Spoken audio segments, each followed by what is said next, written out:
Yeah, my day trip went great. Thanks for asking. Road conditions were terrible, but you know, we made it. Over to Leavenworth, that Bavarian village, nestled in the Cascades. It was nice. It was warmer than expected. It wasn't actively snowing or raining. Had some nice temperate weather, cloudy, but some sun poked through. It was beautiful. It was a very good time, you know? Ate a fuck ton of food, still recovering from that. Had what was it? Big fluffy Belgian waffles, um gingerbread cookies, of course, big sausage, big kielbasa, and pretzel, sausage. Very, very tasty. Scott Adams died. Rip Bozo. Yeah, yeah, yeah, yeah. Well, his brain died a long time ago. So, you know, not really anything new there.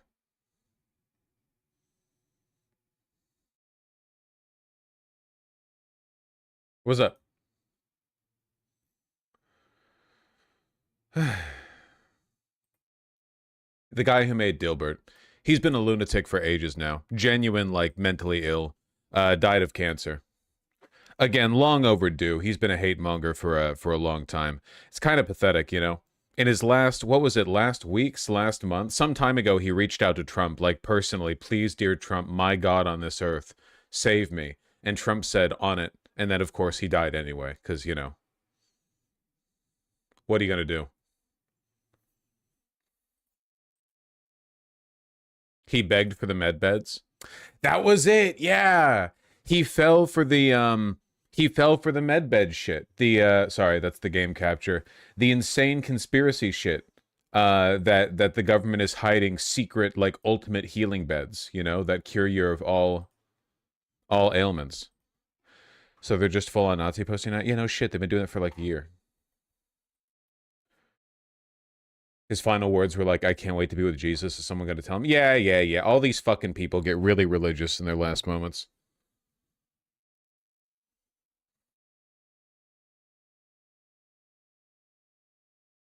How much of the AP article talks about how much of an insane conspiratorial hate monger he became?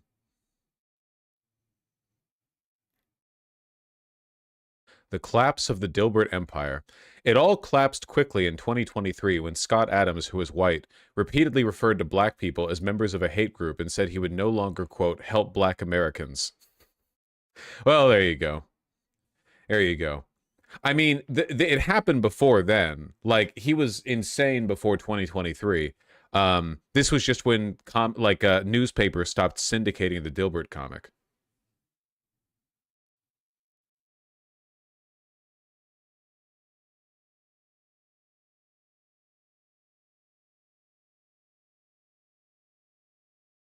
Did he take ivermectin? But did he really? I remember his debate with Pacman. I don't remember that. That's crazy. When did he release that cartoon about Dilbert's black coworker? Oh yeah. Yeah, yeah, yeah, yeah, yeah, yeah, yeah. I remember that. Didn't that was like a crazy woke black Wait, what was which archetype was it? Was it the black coworker was like crazy and woke, or was it the black coworker was the one non-woke guy? So the woke white people would be like, "You have a black friend? That's racist." And then the black guy would be like, "Man, that ain't racist." I'm sorry. He was very racist. Scott Adams was very racist.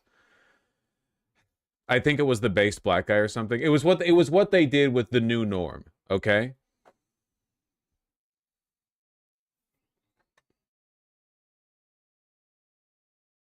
Adams relaunched the same daily comic strip under the name Dilbert Reborn via the video platform Rumble, popular with conservatives and far-right groups. Ah, that's funny. Was he a grifter or a true believer? True believer. This dude is actually insane. Insane. For years and years now, like every single time he's re-entered the public consciousness, it is because he had said something genuinely deranged. Um, like the Earthworm Jim guy. Yeah, that guy's more of a grifter than Scott Adams was.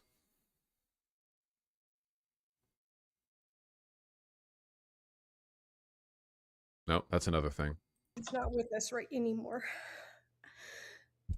Why so I'm quiet? gonna try to get through this. About any of my choices for my estate, so attractive to me. If I wake up in heaven, I won't need any more convincing than that.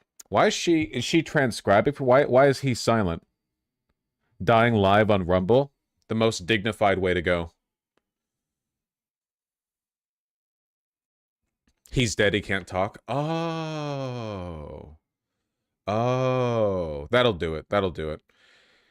This one hurts. Nah, dude, he lost his mind like ages and ages and ages ago. This is the guy who said that if Joe Biden wins in 2020, he will likely be dead soon because Republicans will be hunted in this country.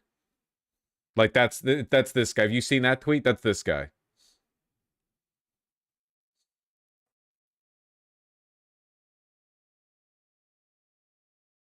Biden gave him cancer. It's fucked up.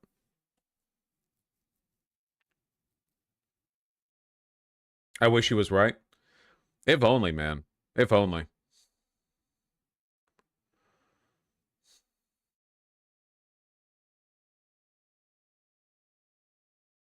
What the fuck?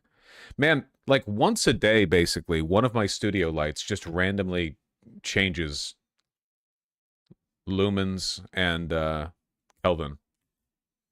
There we go. Sometimes I'll wake up and it'll be bright in here and I'll think I forgot to turn the light off, but it's just one.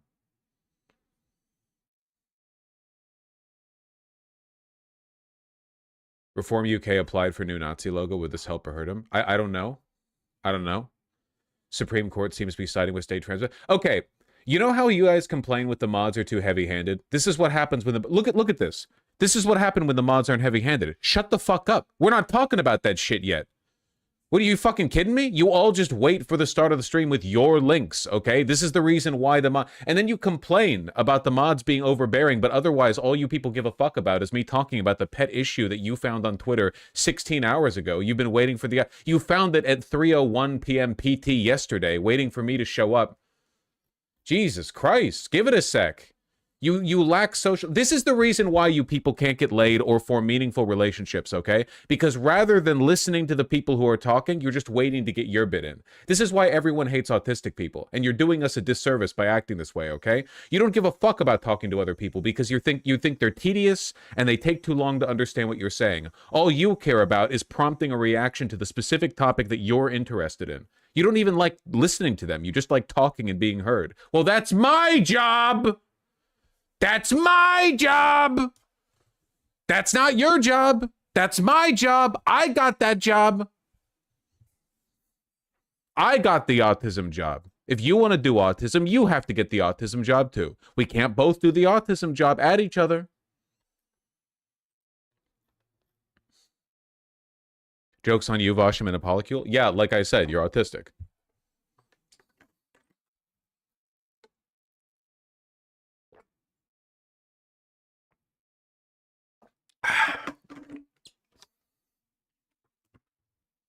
God, I love water. Okay.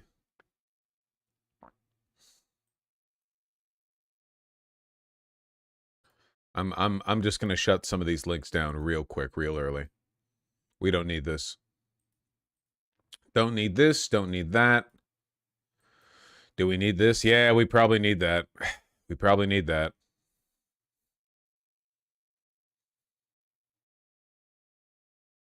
Probably need that. Nice. Okay. Did you see Autistic Barbie? I did see Autistic Barbie. Queen shit. With the noise canceling headphones? Do they even, is there like a computer with Minecraft? I feel like they could have leaned into this more, you know? You know what we need to accept as a society? That autistic people can be evil too. It's all autistic good boys and girls, right? What about the evil autistic people? What about Elon? Elon is the most powerful autistic person in the world right now. Trump's not autistic. Not even close.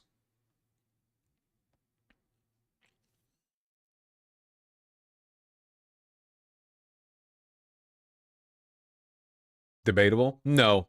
No, it's really not debatable. Trump's not even remotely. Trump, literally every attribute that describes autism, he is on the other side of every one of them. It's not even remotely debatable. He's the least autistic human being alive. It's like all of them, he's on the other side. That's the reason why he and Elon couldn't stand each other.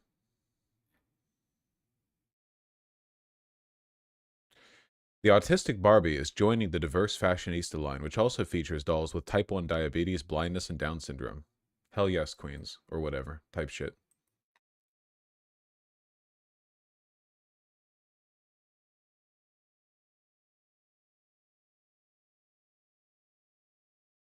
I thought opposites attract. Opposites attract is cope from unproductive people who don't take care of themselves. The schizo, autist, neo-Nazi believing somewhere out there there's a perfectly, you know, put together trad wife.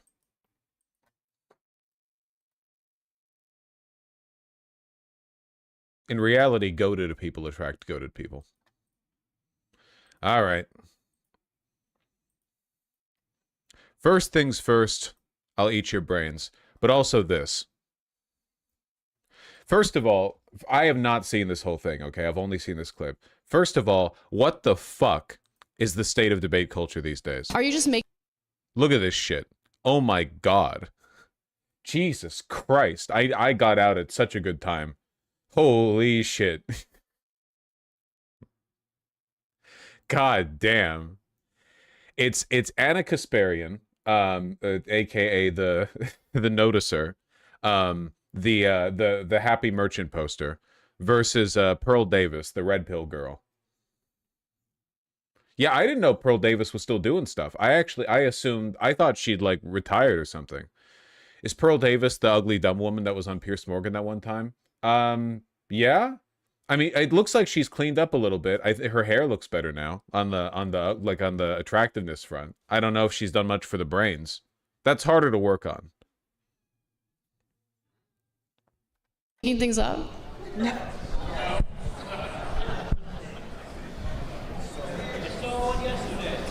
Pearl, what are you doing? Like, seriously. Next question.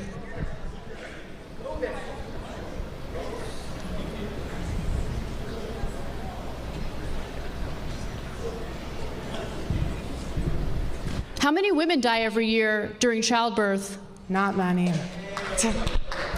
This country has the highest maternal mortality rate of any developed country, so a lot of women do die as a result of pregnancy and childbirth, yes.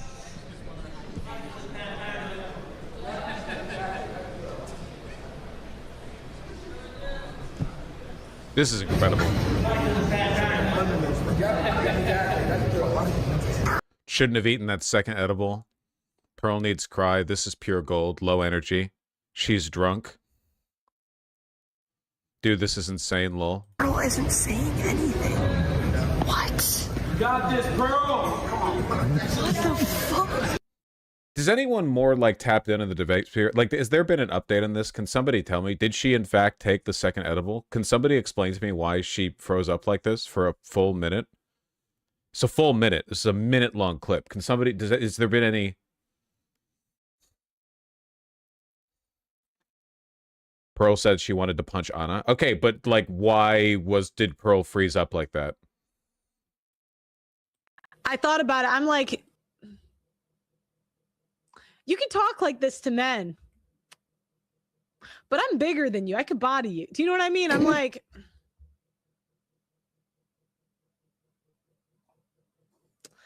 I will, yeah.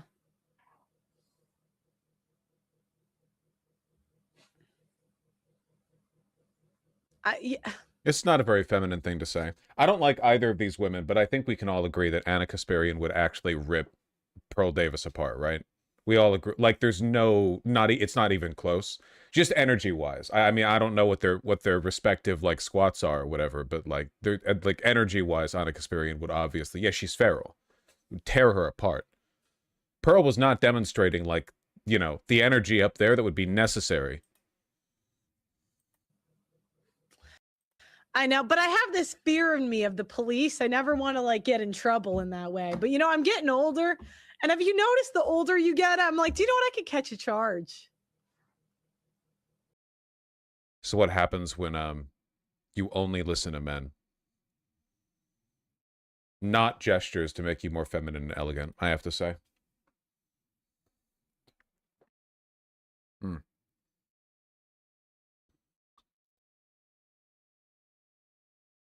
I just want to know why she froze up like that. Hey, River. Licking your feet. Licking your feet. Oh, nah, she's eating my arm. Attack. Attack. Ooh. So cute. Realize she's not built for this, but she's been doing it for like 5 or 6 years or something, man. I don't know why the fuck she froze up like that. It's just really, really funny. All right.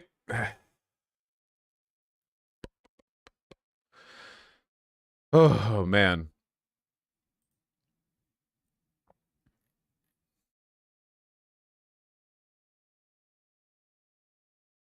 SCOTUS was talking about trans sports today. Oh, can we all listen, okay? My position on this is that you should never give an inch, but right now, if like the degree of damage being done to this country is so significant that feels like it's the most peripheral possible issue. Like, if anyone asked me, should trans people be able to play in sports with the gender of their choosing, my answer is like, of course, all of them should. You know, I don't care, right? But it's if that's like the next sacrificial, you know, pyre or whatever, it's like, damn, okay. The next Supreme Court ruling I thought I was going to get upset over was the complete suspension of habeas corpus for all Americans. So I guess this is a bit of a step up from that theoretical timeline. We'll get that next month. We'll get that next month.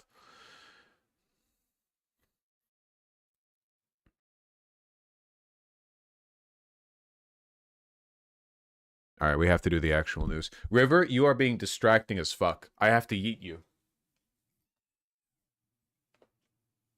You're acting like it's playtime. But playtime was 1 hour ago, and also in 4 hours, okay?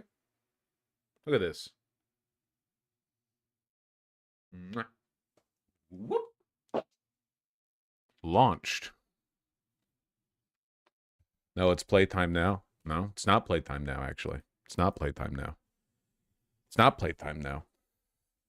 You schedule playtime? Yeah, I do. It's called me scheduling a stream, and then it's everything that isn't that.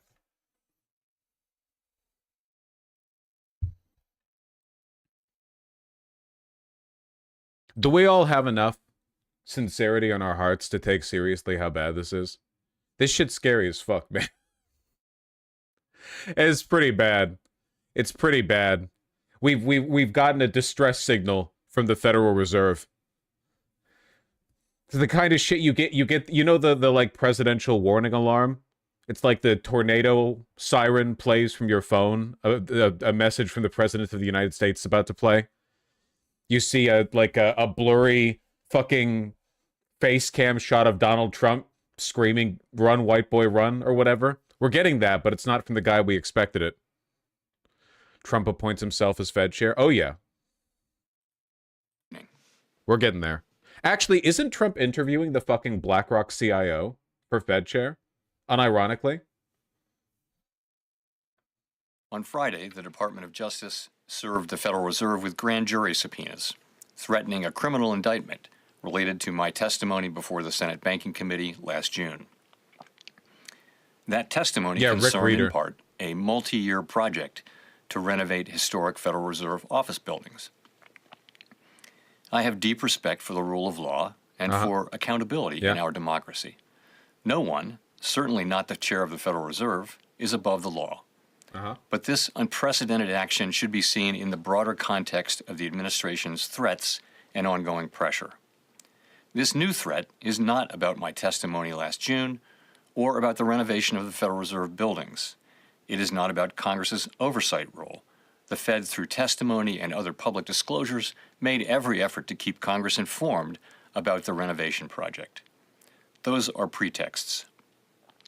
The threat of criminal charges is a consequence of the Federal Reserve setting interest rates based on our best assessment of what will serve Kevin the public, Hassett's probably the guy. rather Yeah. than following the preferences of the president. BlackRock CIO might be a little bit too This on is the about nose. whether the Fed will be able to continue to set interest rates based on evidence and economic conditions, or whether instead monetary policy will be directed by political pressure or intimidation. I hope the Fed remains an independent agency, not subservient to the White House. Oh, no, 0% chance. Trump is about to put in a new guy, and the new guy is going to be a Trump stooge. It's pretty over. It's March, right? I don't remember what day, but it's March. Yeah, no, it's fucked. It's super duper fucked. There is absolutely no way the Fed remains independent. They're gonna drop the goddamn interest rate to negative 0.025% or something. Dumb question. Isn't that bad for all the rich people, though? Not really. Every time there's like a big economic collapse, in the end, the rich people just end up accumulating more of the desiccated economy. Like, it looks bad in the sense that their portfolios tank, but it's relative to the rest of the economy, they do well. And then when everything is cheap because the economy's broken, they slurp it all up. And then when things get fixed up again, they're in charge. Happened after 2008. Happened after COVID. Happened after the Great Depression. Happens every time. The Fed has to be independent. The economy couldn't work privatized, right? It's not the question isn't whether the Fed gets privatized. The question is the Fed controlled by the president? And it's about to be directly.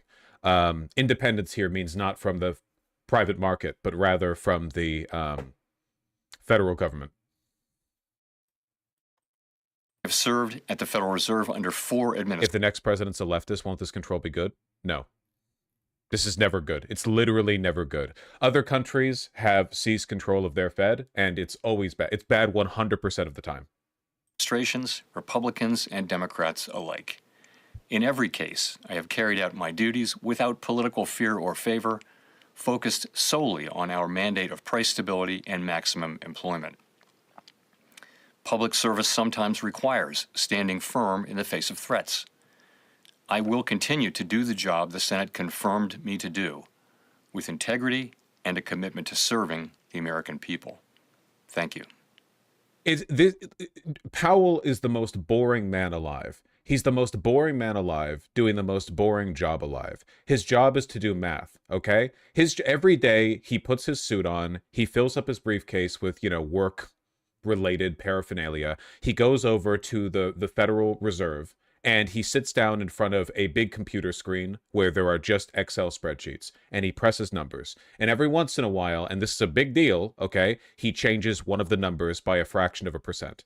That's his job, all right? It's the most boring job in the world. And he is not the kind of guy to put out, to put out, message in a bottle, post on Twitter, hey guys, the independence of the Federal Reserve is being threatened.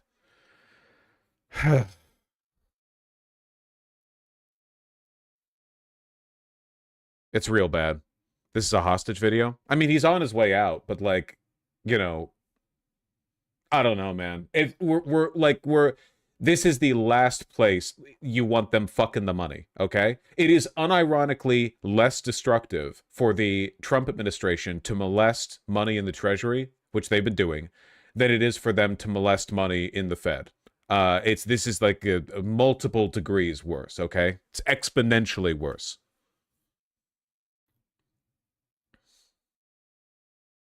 Clip of Howell disproving. Oh yeah, we saw this. They've been using the renovation of the Federal Reserve as an excuse to go after Powell for a while now, but it doesn't really matter. He's out in his ass in a couple months anyway.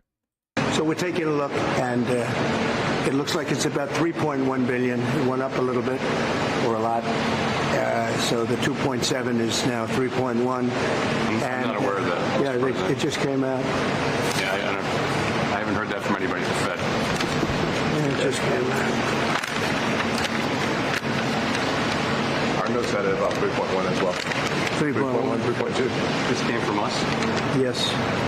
I don't know who does that. You're including the Martin renovation. You just added our entire capital. Yeah, you just added in a third building. Is what that is. That's a third building. Well, no, but it's a building that's being built. No, it was built 5 years ago. We finished Martin 5 years ago. It's part of the overall work. it's not new. So we're going to take a look. We're going to see what's happening, and it's got a long way. Do you expect any more additional cost overruns? Don't expect them. We're ready for them. But we have a little bit of a reserve that we may use. But no, we don't. Expect to be finished in 2027. We're well along, as you can see.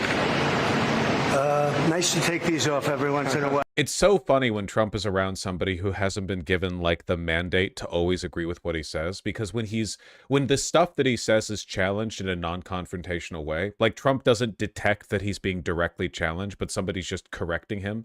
He gets pacified so quickly, you know? Powell's a piece of shit. Powell is just the chairman of the Fed. That's it. You know? Like, to whatever extent he's a piece of shit, it is in the function of that role. He's just a guy. He could be any guy, right? Any guy could be him. It's not really an ideological thing. I mean, obviously, the Federal Reserve does a lot of damage to, you know, the cause in our economy, quantitative easing and so on, right? Like, I'm not saying the Fed is a good institution, but it is I don't know how to put it. In order for this system to function properly, to whatever extent it can function properly, the Fed has to remain independent, you know? He does the numbers about as good as you'd expect anyone to do the numbers.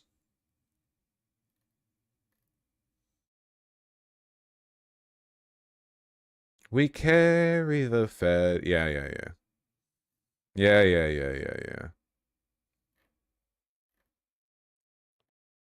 I wonder how Fox is responding to this. Genuinely. Like, considering the damage this could do to the economy. This is a Fox News alert. As we just discussed before the break, Federal Reserve Chairman Jerome Powell says the Department of Justice served the Fed with a grand jury subpoena related to his testimony before the Senate Banking Committee last June. It's so fucking unnecessary. He's out soon anyway. To throw these, like, puffed up federal charges against him for literally no reason on the way out. New York Times is reporting that a criminal investigation has been opened into the chairman over those renovations at the Fed headquarters. Now, in a statement, Powell says, quote, "This unprecedented action should be seen in the broader context of the administration's threats and ongoing pressure." He remains on the board after his term. Yeah, but this isn't going to work, is what I mean. Like, this isn't going to, it's not like every other political enemy they've gone after. It's not going to work. This new threat is not about my testimony last June or about the renovation of the Federal Reserve buildings. So, guys, he is basically saying this is a pretext. Trump has been, the president, very critical of the chairman here on interest rates on a number of fronts. It's very clear that there's no love lost there. Trump has sparred with that guy over these renovations, and now there's this criminal investigation, apparently, into it.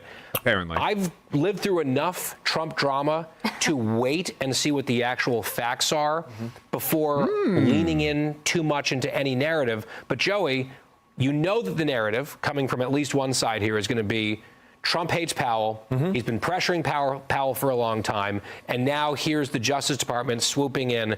It's political. What do you think? I think that any sunshine is good. That's what I think. I think our federal government, in a way, is at war with itself in a very partisan way. I mean, that's kind of obvious. We saw the previous president under the Biden administration, the previous president. So fitting for this guy to have a good old boy accent. Get investigated and indicted in several different ways. A lot of it really completely fell apart, and the rest of it continues to.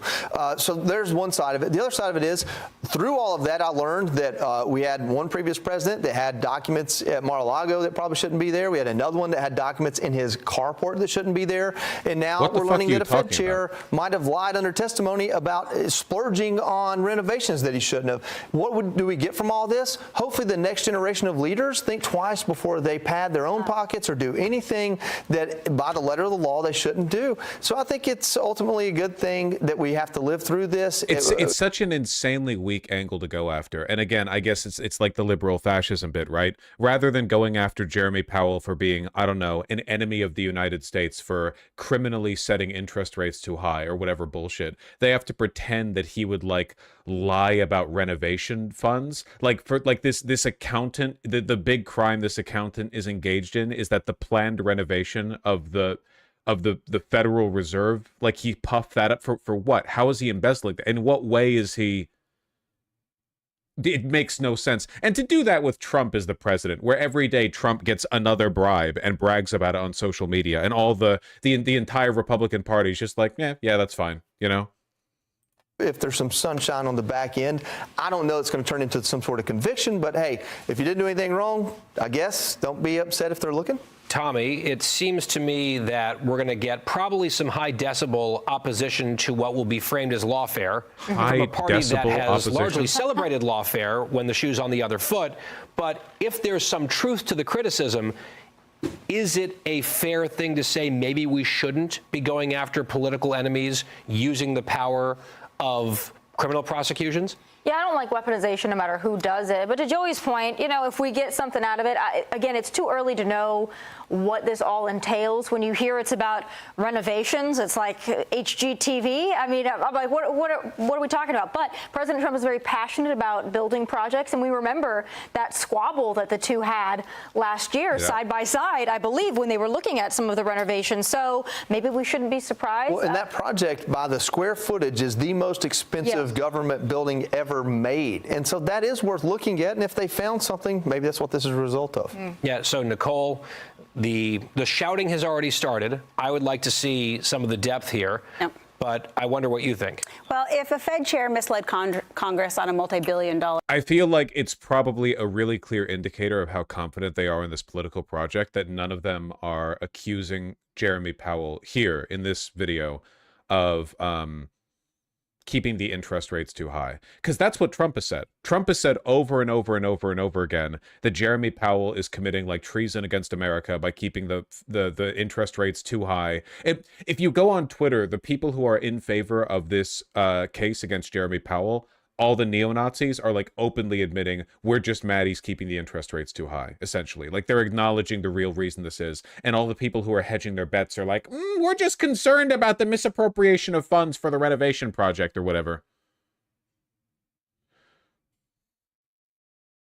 Vosh Jeremy, you're right, sorry, Jerome Powell.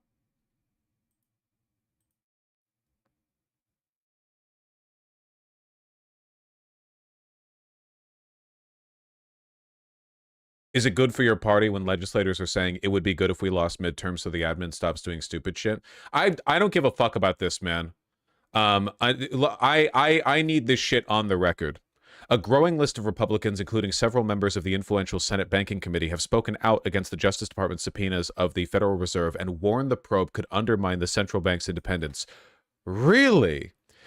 Senator Lisa Murkowski, a.k.a. the Big Pussy, a.k.a. flipped when it mattered, a.k.a. the reason why we got the... what was she responsible for? She flipped in the Big Beautiful Bill, right? Initially, she was opposed to the BBB, but then Trump like specifically carved out a little bit of extra money to Alaska, and then she was like, okay. Fuck her. She said in a statement that she spoke with Jeremy Powell on Monday. I'll pronounce his name however I like, thank you. And that it's clear the administration's investigation is nothing more than an attempt at coercion.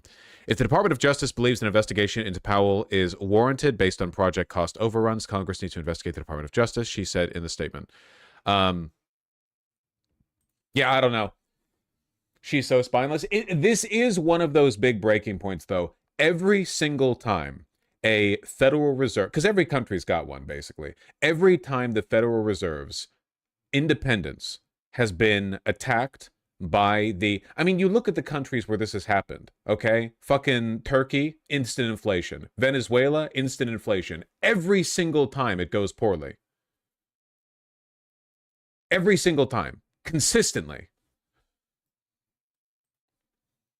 In the end, it does fuck everyone over, except for, like, 5 oligarchs. 5. Fox Biz is really trying to spin this, by the way. Yeah, I mean, but they're the 5 oligarchs, right? Are they defending rate cuts? That's what I want to see. Are they pretending that it's about the renovation, or is it the rate cuts? Welcome back. Paramount Skydance is suing Warner Brothers Discovery and its CEO, pushing to prove. I think this lawsuit, the beholder, so and responsibility is settled. What is the legal? What the fuck? The video title is Powell lied, and then the first 9/10 of the video is on Paramount? Fuck you. Seth, the Democrats are saying we're not going to confirm anybody on the Fed board until this issue is settled. What is the legal basis behind this? What are you expecting here? Well, the charge is that Powell lied. He committed felony perjury to the Senate Banking Committee last year in discussing this topic for the renovations. Believe me, I'm not a big fan of huge escalation. It would up a criminal investigation. No, they're not. They're not talking about the interest rates. That's the only thing I give a fuck about. They have to admit the reason why they're doing this. Fox Business video actually about Powell.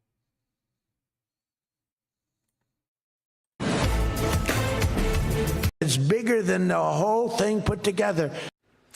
It looks like the president wasn't bluffing. The Federal Reserve itself is now under criminal scrutiny, and Wall Street is paying close attention.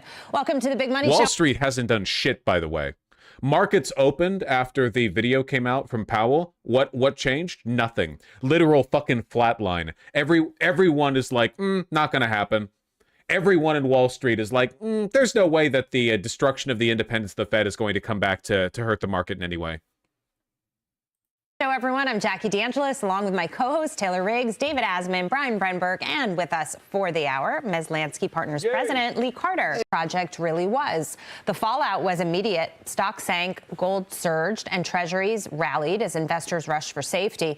Markets as a ratio to gold dropped. I guess that makes sense. Yeah, everyone's going to put money into gold because of this. Powell pushing back hard, framing this as intimidation. This unprecedented action should be seen. Or could you possibly, sign off on a budget of a project like this and then admit that prices are high because of inflation, of all things? My God. I mean, the country. Wait, what? How could you sign off on a renovation of a government building like years and years ago when inflation is what? What the fuck? Contradictions here abound, and I think that people are trying to make sense of what to do with all this. So you see a lot of people, important institution to all of us. And it's such an interesting play because there's not that much time left in his tenure. I mean, this could just play out over the next few months. So why now? Okay. That's my big question. And David, that's been your question. We were talking about this in the break just moments ago.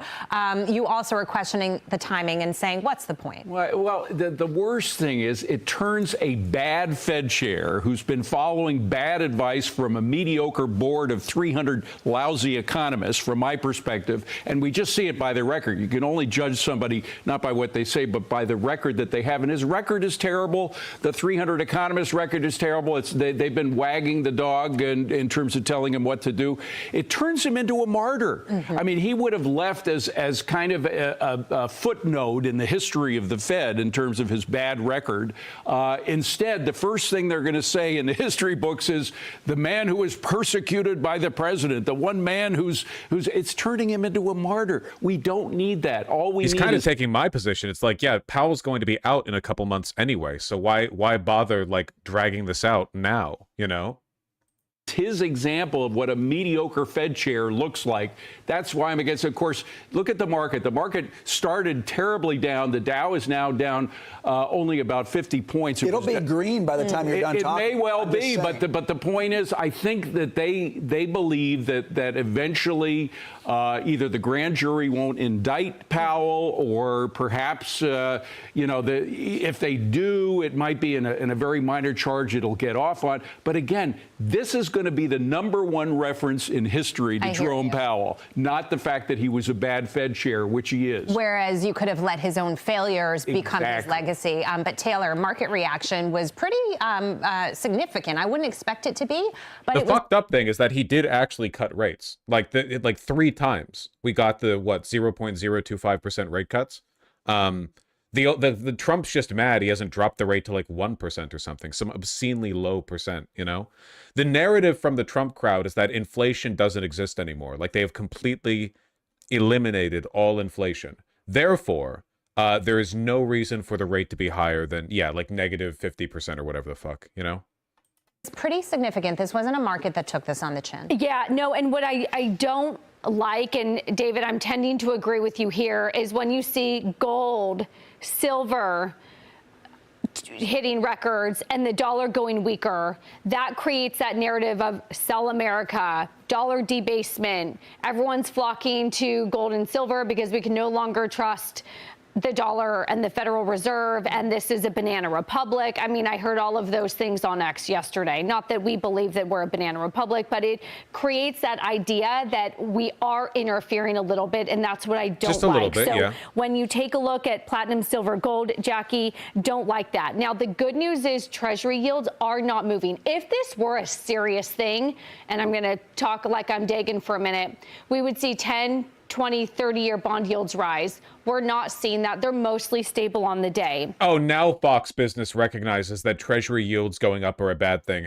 Remember when the administration was boasting about that? What was it, Lutnick? Lutnick posted on Twitter, like, you think the economy is bad? Take a look at our sky-high Treasury yields. And it was a chart of them spiking up or something. Do we acknowledge that it's bad now that people don't want to buy Treasury bonds? Do we now think that's like representative of something negative? Perhaps, possibly. Here's the sort of implication for Americans. Did Trump just shoot himself in the foot? Rates were coming down. Yeah. Now, the odds of a January rate cut just went down because people think that there's no way now they're going to cut rates because that looks more political. Does this mean that Jay Powell stands his ground and he doesn't cut? And instead of stepping down in May, he goes on until the end of his term in January 2028. Now, it doesn't mean he'll be chair, but he'll be on the board and more board. Defiant. Now, what if they appoint someone in the chair and the rest of the board doesn't vote the way the chair votes? That's new. That's different. What does that look like? Usually the board votes in line with the chair. So some people are saying, look, we have checks and balances in place. Historically, the board has voted along with the chair for the most part, but we've also never been in this position. Like, we've never had a hostile political entity appointed as the chair, essentially, you know? Like, this is the most partisan of a Fed chair, to my knowledge at least, that we will have ever had. So I don't know what that's gonna like. Is it just gonna be gridlocked? Like, is there never gonna be any rate change in either direction because the board refuses to vote alongside the chair? I have no idea. Just get nervous about appearance. You guys know I came in pretty institutional, generally on board with what the Fed was doing. I liked what, at least sort of the independents pre-2024 that they were appearing to do, and this meddles the picture for me. I don't love it. Does this meddle the picture, or did he already politicize the Fed when he cut rates before the election? God, they're so basically fucking in favor stupid, of Kamala Harris. And right now, I wonder about this question of, does it make it more difficult for him? If he wants to be obstinate, he won't cut, or he won't vote to cut in January.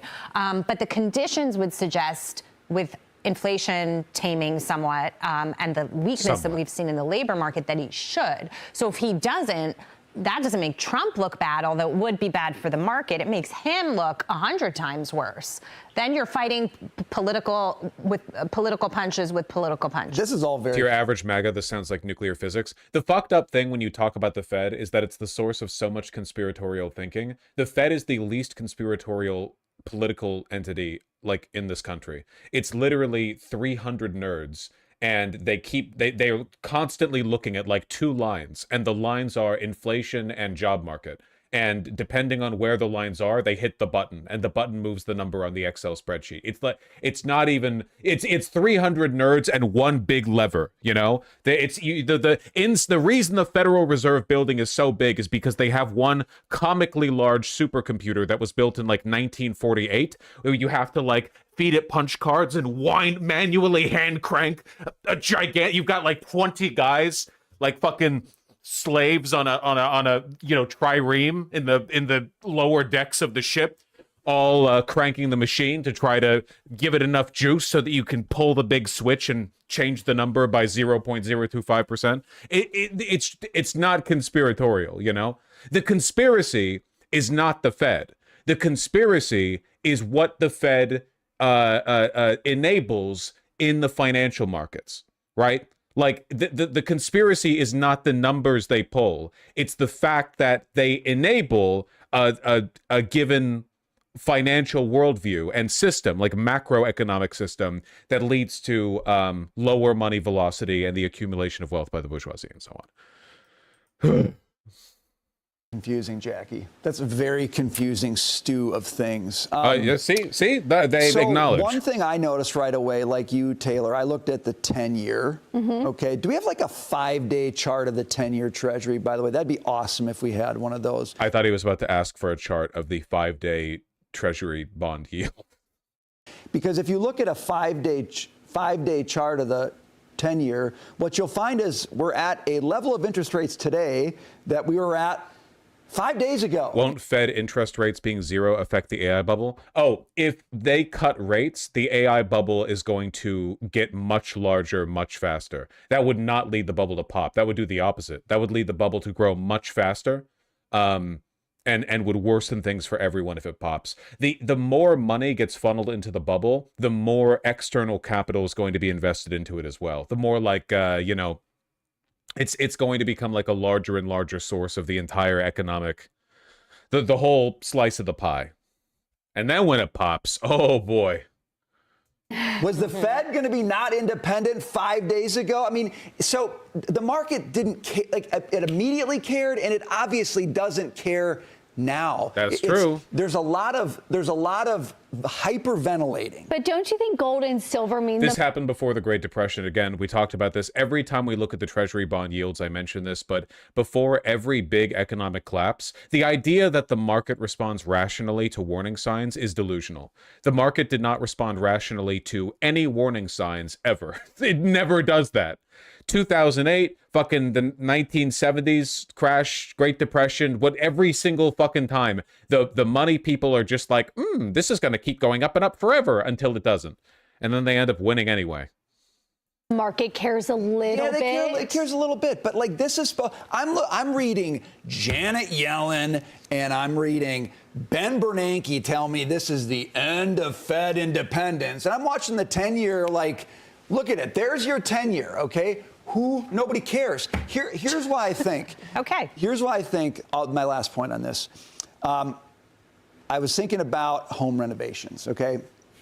If you started a home renovation, okay, and at the end of the renovation, your renovation bill came in more than 30% over budget, would you investigate? I would.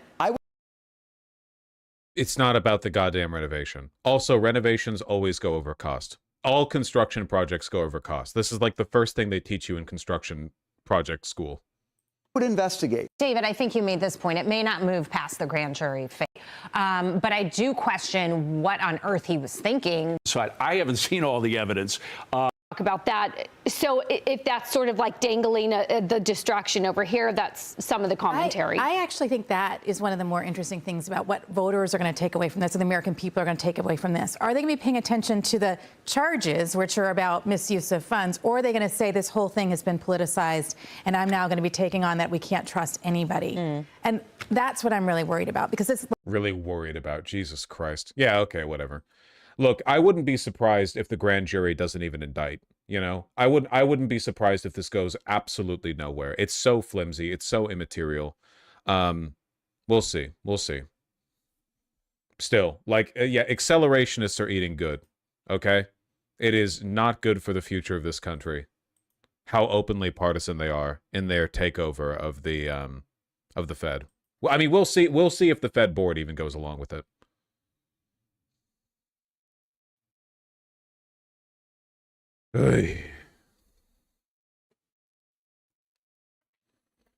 Wasn't Tulsi Gabbard going to subpoena Obama for something like 3 months ago? Yeah, it's crazy. They say a lot of shit and then nothing happens. It's very, very interesting. Oh, fuck, hold on. I'll throw this one in the same segment because it's so funny. It's such a funny closer. But speaking of the Trump administration talking a big game and then never actually doing anything with it, this one was so good. You promised $2,000 checks to Americans based off of your tariff revenues. When can I did do that. When did I do that? Well, I mean, you're Yeah, I'm thinking, well, I did 1776 for the military, right? When will those Americans get those checks? Well, I am going to. The tariff money is so substantial that's coming in that I'll be able to do 2,000 sometime, I would say, toward the end of the year. You promised 2,000. He didn't even fucking remember. This was the reminder towards the end of this year, by the way. Poking him. He'll forget by he's already forgotten. Can you imagine a Democrat doing this? A Democrat just offhandedly promising every American $2,000, and then he, like, someone pokes him with a stick, and they're like, "Oh yeah, I forgot. I could do it. Yeah, I'll do it. Sure." Unbelievable. The market will absolutely react if our central bank suddenly can't make decisions right. Maybe I'm just coping. It depends, honestly. If the rate stays where the rate right now is fine, I guess, maybe a little lower than it should be. Okay, to be clear, I think the rate should be like, if they put me in charge of the Fed, okay, I think the rate should be obscenely high, because I think it's fucking bad for the global economy that the easiest way to make money is borrowing money to invest the money to pay back the loan so you can borrow more money. I think it's really bad that there's not much money to be had in, like, selling things. Like, no one makes money by selling things. What kind of fucking company makes money by selling goods and services? What are you, a fucking rube? Just have enough money that you can invest the money and then leverage the investment to borrow more money to invest with, you idiot. Put that shit up to 20%. I don't fucking care. I don't care. Put it up.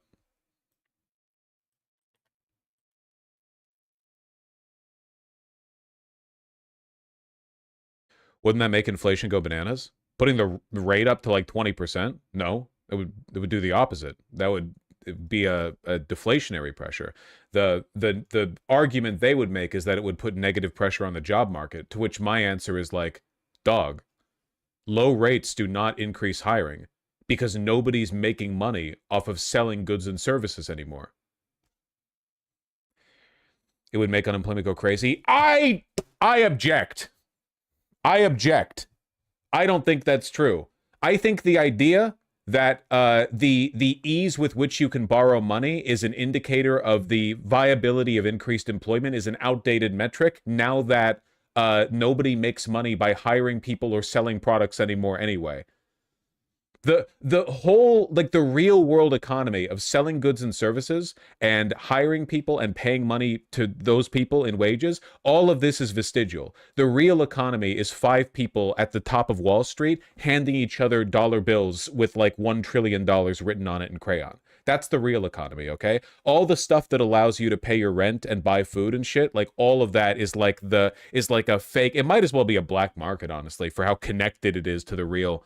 Your ability to pay your rent has nothing to do with the the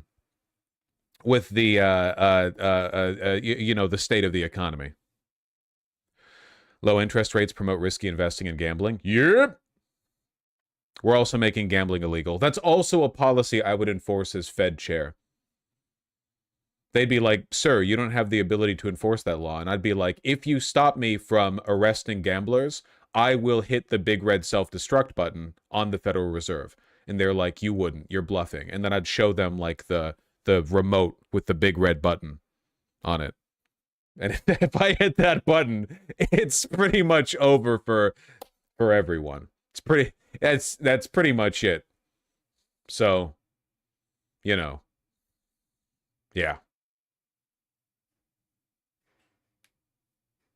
They'd let me do what I wanted.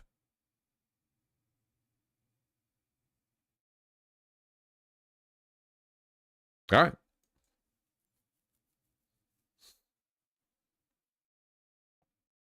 Can you talk about the resignation of federal prosecutors after the DOJ probe? Yeah, a couple of people working for the DOJ are basically putting their hands. They have been bleeding prosecutors for a while, because nobody wants to be associated with the DOJ like as it exists right now. But some DOJ officials have quit in response to the probe into Jerome Powell, because they probably just don't want their names associated with the economic collapse of the United States. Like 1,000 years from now, when people are reading history books about the fall of the American empire, they really don't want to be a footnote in this chapter, right? When did it all go wrong? Well, the warning signs were there for a long time, but the partisan acquisition of the federal chair of the Reserve, that was pretty much it. They don't want to be a footnote in that. Makes sense.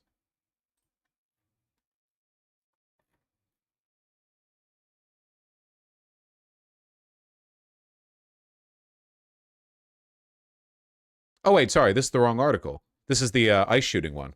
Sorry, I pulled up the wrong article when I looked up DOJ prosecutions quit in protest over lack of investigation to ICE shooting. These guys don't want to be a footnote in the 1,000 years from now textbook on the downfall of the United States, but in this regard, not the economy. It's happening a lot. My guy can't read. I was looking at chat, okay? I saw federal prosecutors quit, and I got excited. Ooh, I found a link myself without chat helping me, but look what happens when chat doesn't help me. Look what happens. Look what happens.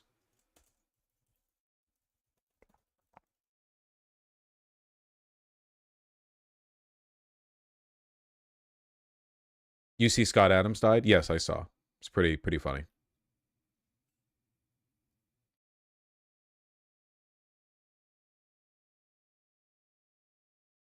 Hold on. Let's close on this. All right, global central banks now are rallying around Federal Reserve Jerome Powell and that DOJ investigation we told you about. At least 10 officials co-signed a statement defending Powell's integrity, calling him a, quote, respected colleague held in the highest regard. And several Republican lawmakers have joined Democrats, saying the Trump administration should leave Powell alone. Democratic Senator Elizabeth Warren, who is, of course, the ranking member of the Senate Banking Committee, was on the takeout last night and said the DOJ has weaponized. I know I'm just a liberal stooge, but Vosh, do you not think increasing the rate substantially would draw money out of investments? You say the economy is driven by circular investment at the top, but how do you know the investments removed would not be taken out of the real economy? Well, I guess my argument is that we need to make financialization of the economy impossible. Like, we need to ensure the cost of borrowing money is always high enough that you can't make money off of borrowing money by investing it in anything with like a reasonable rate of return. If you think that you can borrow money and make something out of it in like a conventional sense, like you're buying a home or a car or starting a business, then obviously I don't think that rate should apply. I'm kind of, speaking, the 20% rate wasn't necessarily the full breadth of my preferred policy, but I think that like the de-investment, that there was, I don't know, de-financialization process, I think that's real. Like, I think that actually has to happen, I think that along with like aggressive taxation, like punitive taxation, like biblical taxation, needs to be conducted in order to restart the American economy. Wall Street is supposed to be like a beating heart that pumps blood to the rest of the body. Like Wall Street, or I guess investment markets in general, are supposed to be the place money goes so that its use is distributed across those lines of investment. If you invest in a company, the company uses that money to do stuff like pay their employees or build a new like location or whatever, right? Like, it's supposed to boom, boom. But the heart has been dead for a long time, man. Heart is just pooling in the blood. Just dun dun dun dun dun, like just it just this massive well of stale blood. We got to get it moving again, and you get it moving through taxation and by making sure that in order for money to be made, you can't just keep it in Wall Street. It has to go out and interact with the real economy. Personally, I just believe all borrowing should be illegal. I mean, we'll get there. We'll get there.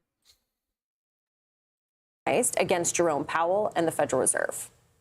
If Donald Trump succeeds in this, this is just a Trump takeover of the Federal Reserve and ending the independence of the Fed.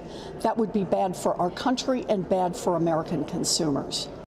CBS News congressional reporter Torian Small is There's joining us. nothing wrong with borrowing. I disagree. I think that borrowing money in general is economically toxic. I think there are better ways to secure lines of investment than just borrowing. Also, like, keep in mind that when we say borrowing money, we're talking about everything, including like getting a car loan to leveraging your stock to borrow $40 billion to invest in another company. Like, we're talking with a very wide range of behaviors. But I think I'm pretty clear on what specifically I dislike, you know?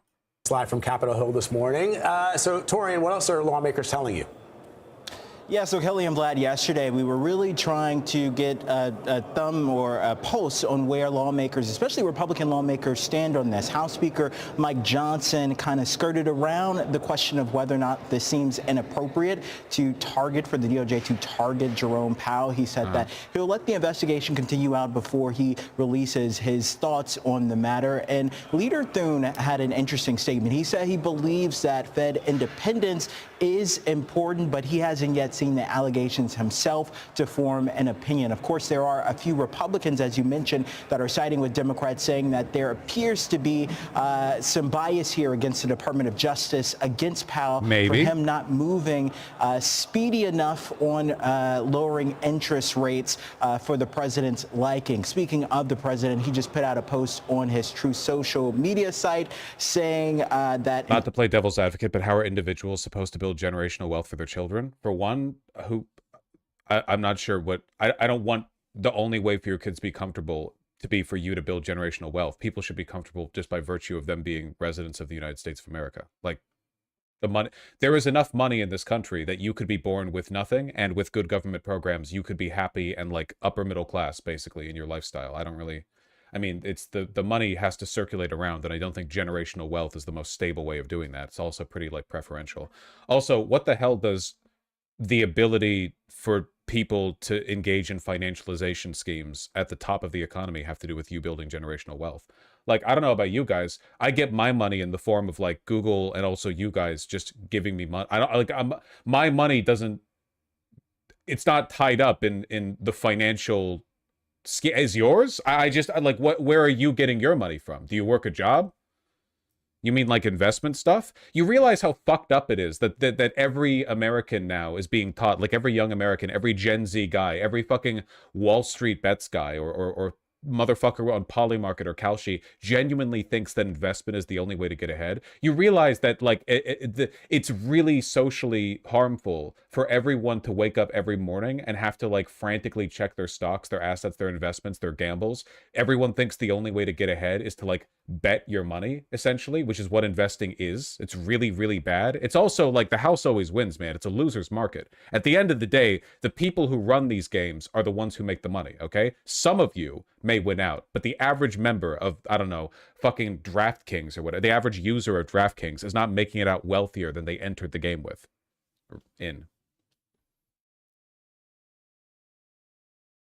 Investing is incredibly important for securing your retirement. You need to, unironically, you need to Google capitalist realism. The idea that this is the only way to secure comfort in old age or for your family is ridiculous. And it's so fucking toxic, man. No, the only way to secure, like, long-term generational wealth or assets is through investment. Like, that's the only way you can imagine. Like, there's no way to build up a healthy bank account or to have the assets that you could coast off of or whatever without the stock market. How else would you do it, buddy? Well, a lot of what you need would be provided through government programs. And for extra stuff, you could have a bank account. And when you save money, the money goes in the bank account. And later, if you need the money, you can take it out of the bank account. No gambling needed.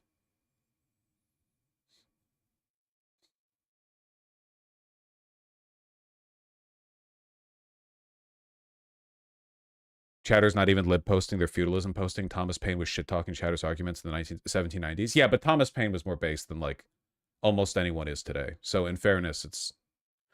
That's a high bar to live up to, you know? Vosh, I currently have credit card debt. Is my money better used paying it off or better used to buy things I need before inflation kicks higher? Please pay your credit card debt. Inflation will not kick in higher than the fucking... Inflation is not going to spike higher than your monthly credit card interest rate. I promise you. 0% chance that happens. Please, please, please pay your credit card debt.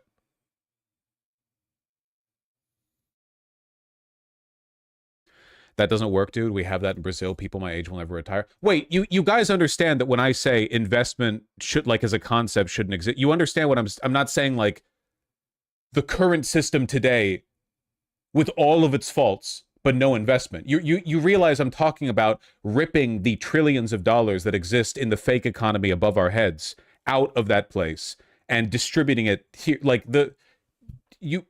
you realize that I'm talking about a different world, right? Not like the world we live in today, but for some arbitrary reason you can't invest.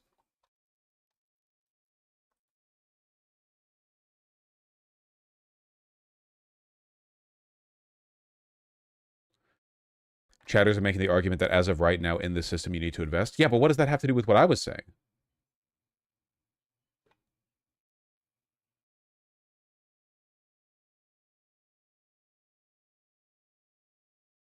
Well, you didn't specify? Yes, I did. I was talking about changing the rules to prevent the financialization of the economy. What the fuck do you think? Do you think when I say we need to end the financialization of the economy, I mean you guys need to stop investing? Like, that's the financialization of the economy? The financialization of the economy is when you guys fucking open a Vanguard account and put your $20,000 into a general like basket. All right, you goofballs. All right, you freaky little goofballs. Okay, I get you. I get your game. You're trying to stir my pot. I see you. I see you.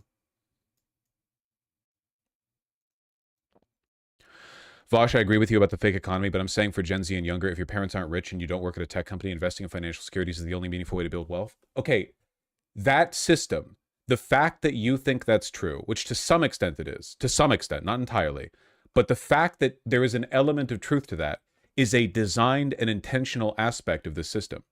The fact that the only way you think you can get ahead is by dumping your tiny pool of money into this massive pot, thus guaranteeing that the stability of the market is something you're hedged on too. This is a system deliberately designed to get everyone invested in something that is overwhelmingly a pot of money for like five guys at the top.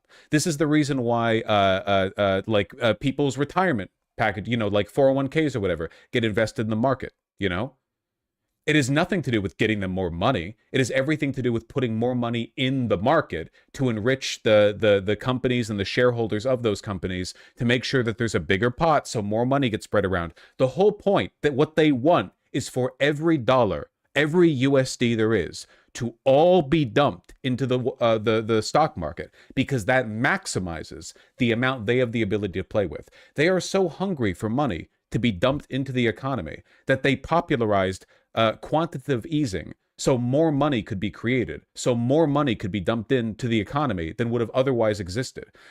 So much of this economy is oriented around the maximization of capital investment in Wall Street. All of that is deliberate. It's not like an innate property of money that it worked this way. It's not in all timelines, in all societies kind of thing, right? What I'm suggesting is that we end that.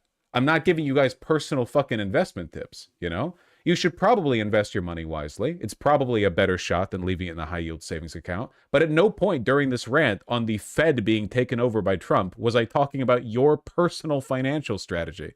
I was talking about the financialization of the economy.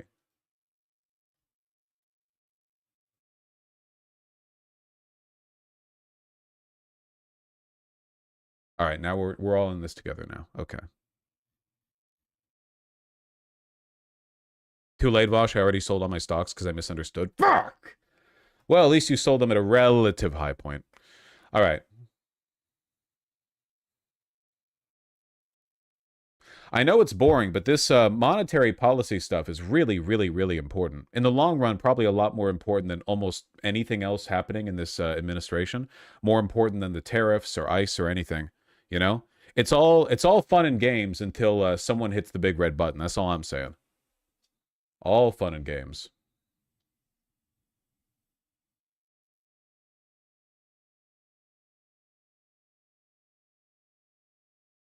it's a rigged system, but it's easier to play the game than it is to get rid of the rules of the game until the game breaks, right?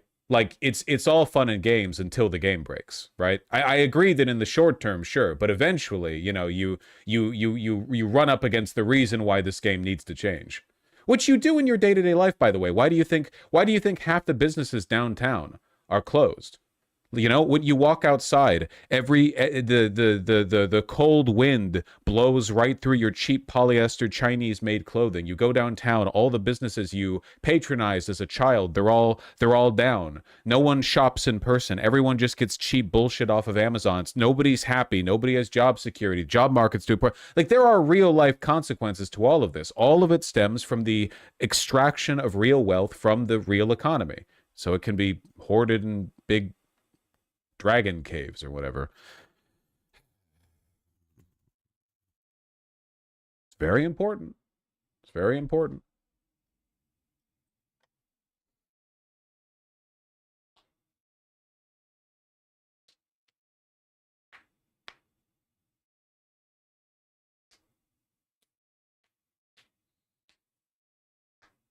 Pop. Oh yeah, I'm going through the knuckles right now. There we go. Been a while since I did that, you know. Got to keep it clear.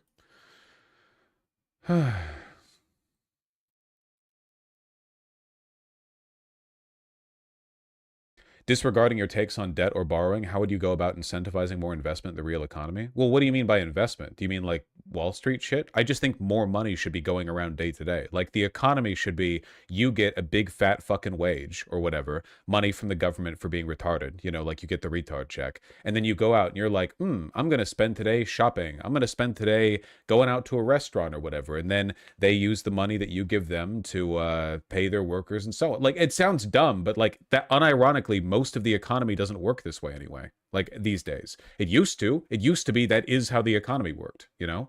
Up until, like, I don't know, you could write books and books and books on this, but at the very least, like, up until about 150, 200 years ago, by and large, for the most part, that is how the economy worked in most places. And then very, very slowly over time, you had these broader financial schemes take over as the preferable way of making money. But it's been skyrocketing since the 80s. Since Reagan, everything from stock buybacks to quantitative easing, it has been so much easier to make money via investment schemes. And as a consequence, all the money's out of the real game now, you know?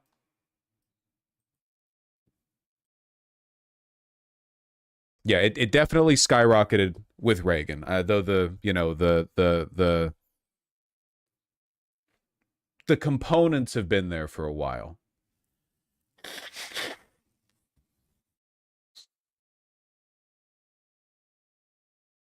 I understand it sounds stupid. It sounds like naive. What do you mean the economy should be you get paid by the government or by wages or both or whatever, and then you spend it on local businesses, and then the local businesses have money? But like, that literally is the way.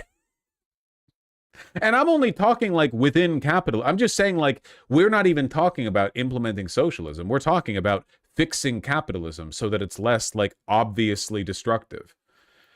If you had a, Jesus Christ, I don't know, 1950s spread of income inequality with the modern wealth and productivity of the modern economy, we'd be living like a fucking paradise. Income inequality today is so much higher than it was just in the 1950s.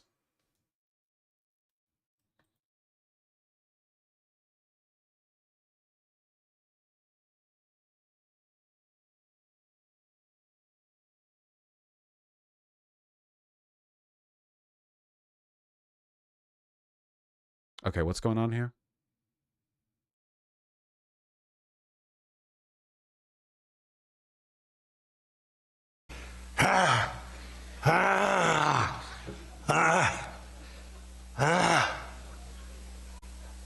Ladies and gentlemen.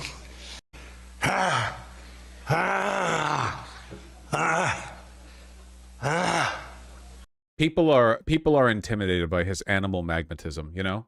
They hate his masculinity. It's very sad to see. Very, very sad. I don't regret my 2024 vote. That's all I'm saying. That's all I'm saying. Somebody in chat said, Somebody in chat said, what was it? What was it somebody in chat said? They said, did you see that guy interviewing his MAGA parents? I did see that. I did see that. Now I'm trying to find that. Am I finding it? No, I'm not finding it because I'm slow. My brain is slow. I'm a stupid little boy. But you know, maybe ideally I would find it if I just keep scrolling through my own feed fast enough. Maybe I would be able to find it. Oh, but he's not finding it. He's not finding it, even though he should find it. Can one of you find that? Can one of you fucking find that for me? Come on, that podcaster interviewing his MAGA parents. Yeah, I know. Stop spoiling the fucking clip, you idiots. I want the clip, not your description of the clip. Oh, you mean the clip where the thing happened? Yes, that clip. YouTube channel. It's from the I was thinking of a Twitter. It was a tweet.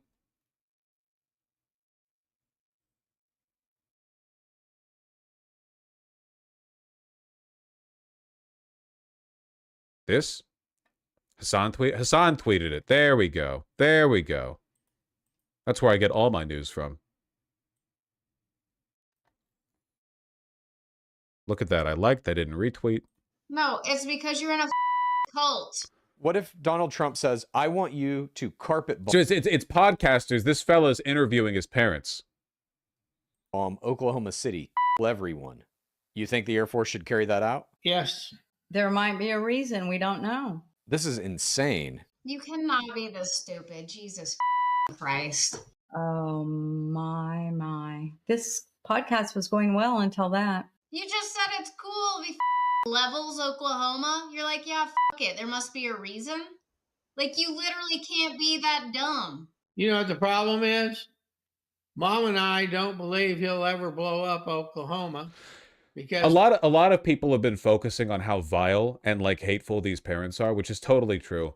But I think the biggest point really is that these people are functionally, cognitively non-citizens. They're serfs. They're servile people. Like they don't think it's okay for Trump to do something bad because they agree with the bad thing. It doesn't matter whether the thing's good or bad. You know, they just they agree with it because he said it. I have a difficult time sympathizing with this or understanding it. Like, I can understand the mind or the incentive structure of a neo-Nazi, right? Like a person who no matter how insincere they are, like whether they're totally insincere and they're all just doing it for attention and it's all like a bit and they're just irony poisoned or whatever, or whether they're totally sincere, the mechanics that would make a person like that, I understand, I guess, like how it's put together well enough that I can criticize it. I genuinely don't understand what would make a person this naturally servile. I don't get it. I have no idea what leads to it. I have no idea how they can say it without like feeling ashamed, you know? we're on his side and so's the whole state. No, it's because you're in a cult. You guys are worried and afraid because you live in a state where it might happen. Okay, let's theoretically say that does happen. Let's say Trump sends in the Marines to Los Angeles, California, and let's say I'm out going to see a movie on a weekend, and he says, go into that shopping mall. Under a truck. Quiet piggy. He says, go into that shopping mall and kill everyone you see. And let's say I get gunned down by the Marines for just being at a mall. Okay, number one, let's just take it one Dad, step wait a minute, further. Mom, wait 1 second. Wait 1 second. Dad, hang on, Mom. Dad, you just said you are for Donald Trump murdering me for no reason, and you would support that. If he walks into a mall to people with military, There has to be a reason. there's a reason, and I'm all for it. And the people in Los Angeles, California, are as deserving of execution as the assholes in New York City. I guess I don't really, I mean, you can't really understand the behavior of an animal that much either, right? I guess it's kind of like on that level. Genuinely, it's lead poisoning. Well, I mean, it could just be lead poisoning. I don't really know. This guy definitely doesn't look like the, you know, genetically superior. I mean, he definitely looks a little bit like he's fallen apart.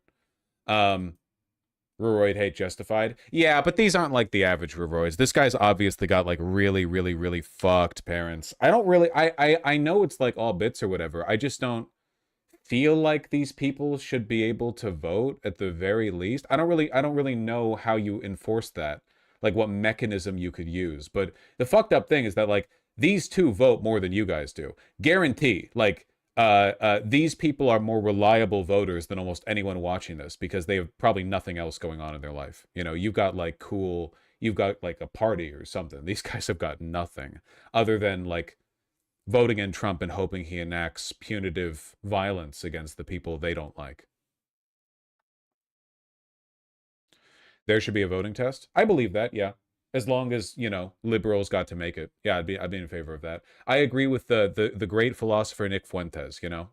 If you instituted a literacy test before voting, it would decimate the right's ability to win elections. I agree with him completely on that. There is no way their side would be able to win. We'd be seeing blue sweeps in fucking Oklahoma.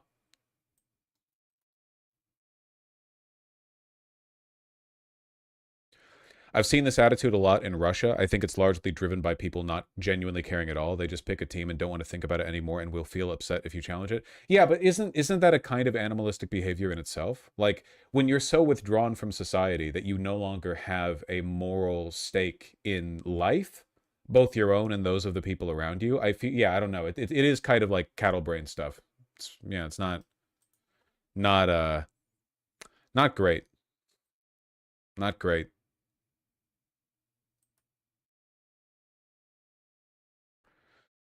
In my experience, it's a kind of contrarianism. But reflexive contrarianism is literally an infantile behavior. Not to get Freudian, but have these people moved on past the fucking, like, hand stage or whatever? The, like, reflexively disagreeing because someone, like, it's actually what you would expect from kindergartners. You have to grow past that. Maybe it is a lead poisoning thing. I don't know. There are a lot of lead poison people. This guy looks like he's lead poison. I don't fucking know. I don't know. You're all communists. Also, they literally can't understand the hypothetical of Trump doing something for no reason. Like, they say there has to be a reason. This is one of the big... I remember this going plat on the pseudo-intellectual Twitter boards a little while ago, but it is true, right? One of the big IQ checks for a person is whether or not they can understand hypotheticals, right? Like, you know, if I didn't eat breakfast today, could I X? Would I be hungry or something? But I did eat breakfast today. It's really common, but it's a really easy way. Like, it's just like a flat, are you above or below 80 or so? I don't know. I'm being kind of assued myself right now. I don't know if it would actually be 80, but it is a pretty reliable test.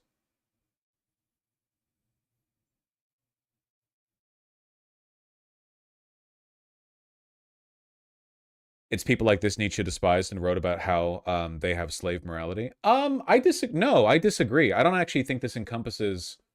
The slave morality thing was more of a like more of a criticism of people who blindly follow instruction, right? But these people aren't really blindly following instruction so much as they're checking out of the process entirely. I think this is more of a cognitive failing than a moral one, you know? I don't know. This guy explains the mentality too. What the fuck is this? A TikTok video? So I know we say this guy explains the mentality. What is this? What, a TikTok video? What am I, a rube? TikTok video? Okay, sure. All the time that conservatives are just mind-numbingly stupid, but that might not be the case. It could be that stupid people just naturally end up being conservative. This video is infinity long. Look at that. Look at how far we are, the buffering bar, right down here. I don't need somebody else to tell me conservatives are stupid, okay? That's my job. That's what I get paid for. I don't need you guys knowing there are at least 2 creators out there making this rare point. 10 minutes short. Jesus Christ. Why would you ever want to watch a 10-minute video in a vertical format? The reason his hands are bruised is he's taken way too much aspirin. Yeah. I take one baby aspirin. If you touch me hard, I bruise immediately.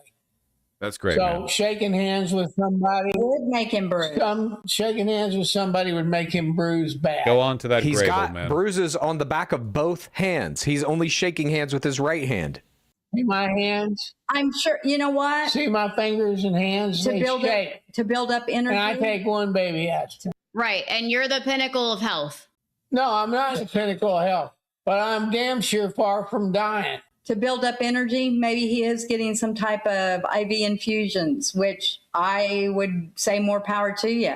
B12. Nobody. First of all, Haley, that was one of the dumbest comments I ever heard in my life. There's nobody over 70 who's in the pinnacle of health. That's right. Nobody. 0 people. Including. I will be.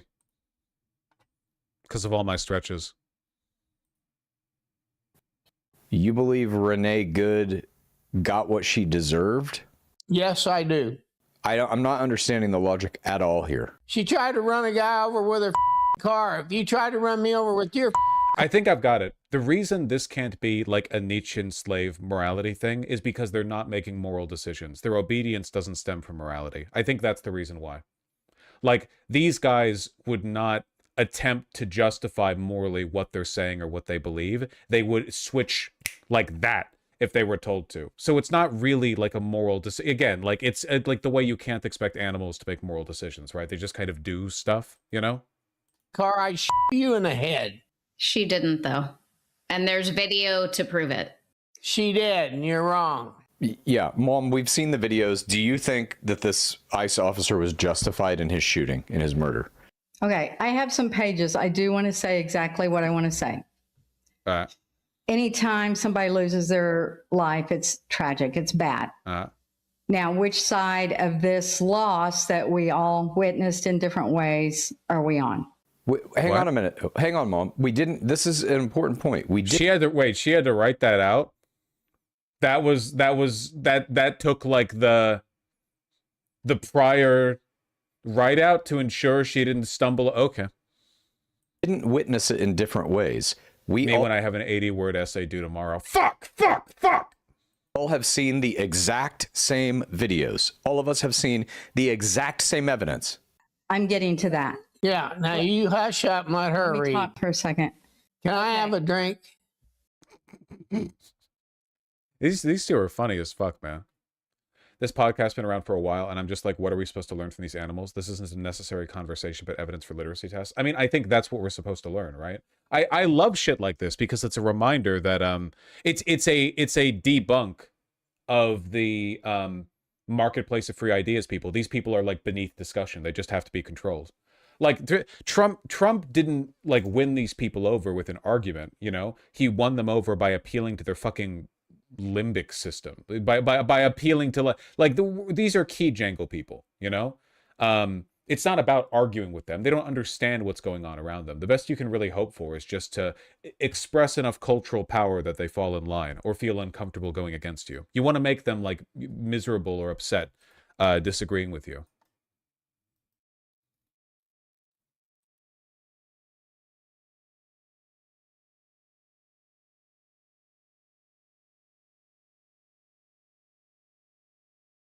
So if we get a key jangling socialist, would that work? Probably.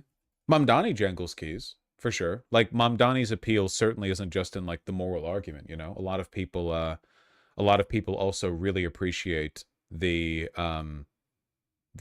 populism. Populism is very appealing to stupid people. Always has been. Unfortunately, it's also it's also good. Populism is good. It's just also really appealing to stupid people. So it's easy to exploit. It's easy to use. It's all over the place, man. Nah, come on. Oh, it for sure is. Every idiot is a populist, like all of them with zero exceptions. There are no idiots who are like, I don't know what's going on in government, but I trust, like right now at least, but I trust all of these like fastidious bureaucrats and technocrats at their work, you know? Every idiot thinks that their big ideas would mix up the government, you know, and they're looking for a guy like them to go up there and fix things. It's the main fucking thing they care about. That only exists in Japan? Yeah, because a lot of the Japanese people are also very submissive and cattle-esque. What was the thing I was looking for? Hold on.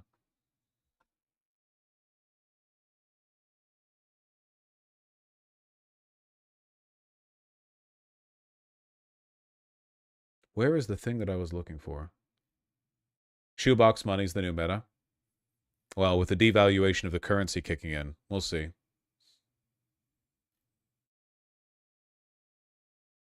Fuck. I want to find this thing. Where is this thing that I was looking for? I was just thinking. It was article on ICE agents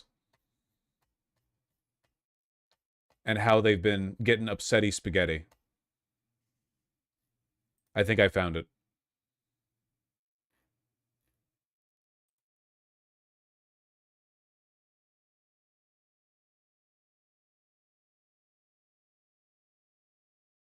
Here we go.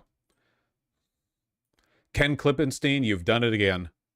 Immigration agents terrified of ICE backlash after shooting. They're getting scared, boyos. Leaked documents show Border Patrol needs volunteers for Minneapolis surge. Here's our lovely Gregory Bovino, Border Patrol commander, wearing a big coat, you know? Here, looking normal. It does look very SS, yes, that is true. Also looks a little bit too big on him, but whatever you want. In the wake of an ICE officer's killing of Renee Good, the Department of Homeland Security is rolling out, quote-unquote, Operation Metro Surge, flooding Minneapolis with hundreds of additional federal agents, only to realize it doesn't actually have the confidence to match the bravado. While Homeland Security Kristi Noem and others in the Trump administration preen about justifying last week's shooting and trumpet their war on domestic terrorism, the DHS is privately divided and hesitant about the latest deployments. According to documents leaked to me, not only is the department seeking volunteers for the apparently unpopular mission, dude, DHS volunteers. They've already dropped the training time. They're already just bringing, they've already made it so you don't have to do sit-ups in the fucking tests before becoming an ICE agent, okay? Now they need volunteers. And these are not like super committed. Like this is beyond scraping the bottom of the barrel, okay? This is your scraper has cut through the wood at the bottom of the barrel and you're now stabbing the dirt looking for worms. This is really, really, really bad for them. That's not surprising. We've all seen the videos, the recent ICE raids. Yeah, them slipping, all the fucking Benny Hill shit, 100%. But volunteers? Seriously? Also, they don't want to do this for free. We know these agents are not willing to do this for, like, as volunteer work because they had to give them super checks during the fucking government shutdown. They're not that loyal. According to documents leaked to me, not only is the department seeking volunteers for the apparently unpopular mission, it is urging its agents to maintain a low profile and comply with use of force policies.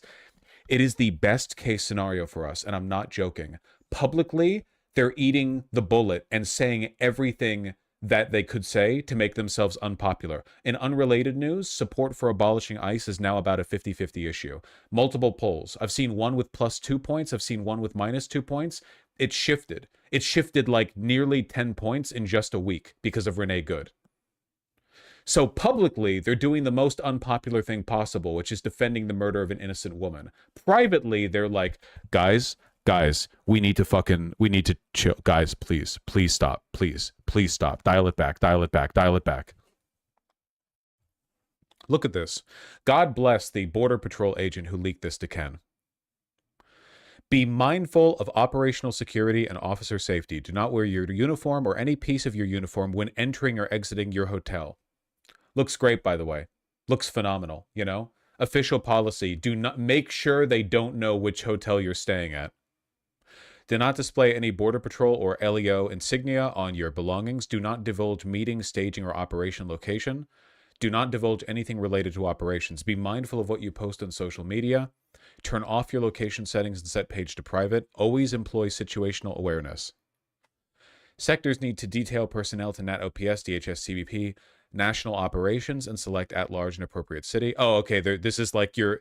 Is it what this is their website? This is their like here's how you sign up for your fucking your day pass or whatever. Jesus Christ. Oh my God. obligated to work overtime, note information below in the comment section of your time card, as well as the star number of the supervisor who approved it.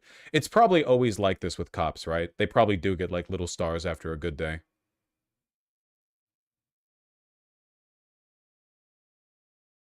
It's getting bad over there.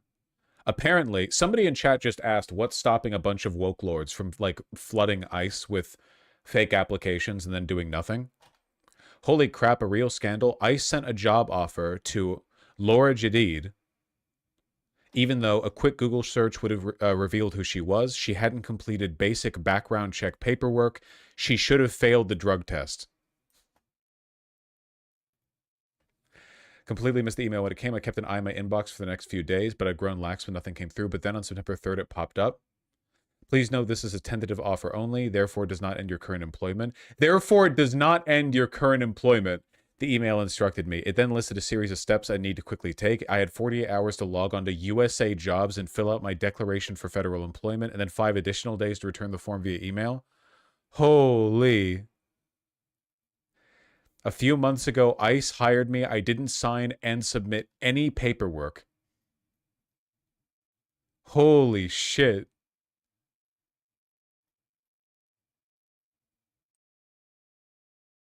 That's really funny.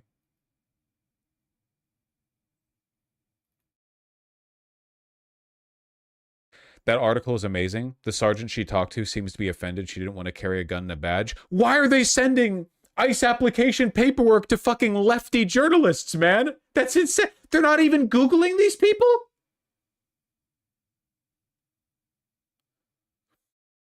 The original thread had more screenshots. Yeah. But we're like off topic right now, okay? Hold on. The point, like this, it's all an indicator of overwhelming desperation, all right? On Friday, DHS sent volunteers to deploy to Minneapolis in part due to opposition within the ranks, according to Border Patrol agents and other Homeland Security workers who have reached out to me.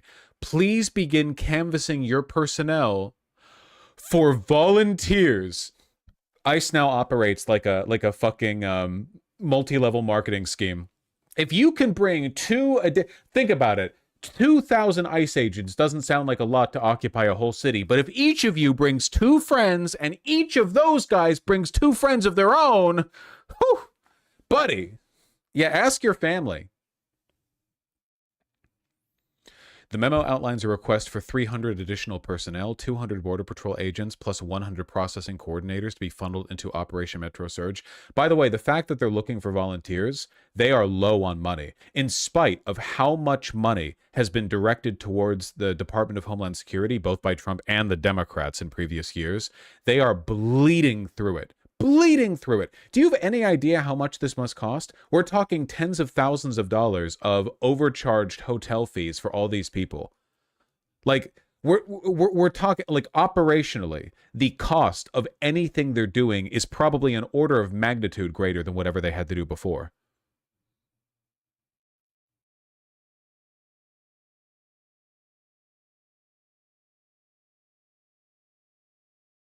Am I stupid, or are they asking for internal volunteers? Yeah, that means they can't hire new people. If they're trying to scalp people from, not scalp, what's the term? Scrounge? What's the term I'm thinking of? Where you're pulling people from within the company? Scrape, poach was what I was thinking. If they're trying to poach Border Patrol and processing coordinators, like I'm assuming more admin people to do ICE raids, it means they don't have the money to hire new people. Not good. A Border Patrol agent familiar with the discussion said the volunteer push reflects real unease in the ranks about the good shooting in Minneapolis and the related surge. We do have personnel, but some just don't want to go, the agent told me.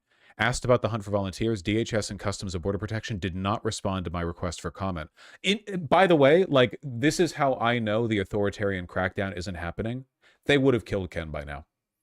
I'm just saying that flat, okay? This is like the 20th fucking scoop he's gotten. He does more work than any mainstream media journalist. They would have gotten him by now. He doesn't even have the protection of like a mainstream news network. They for sure, like #1, they would have gotten after him. Yeah.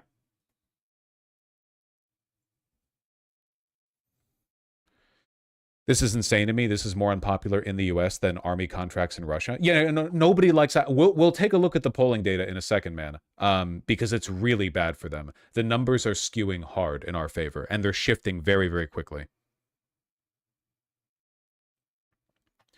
TBH, the fact the org is buckling just from trying to occupy a small Midwestern city affirms to me they can't cancel elections or maintain any grip on power. Seriously!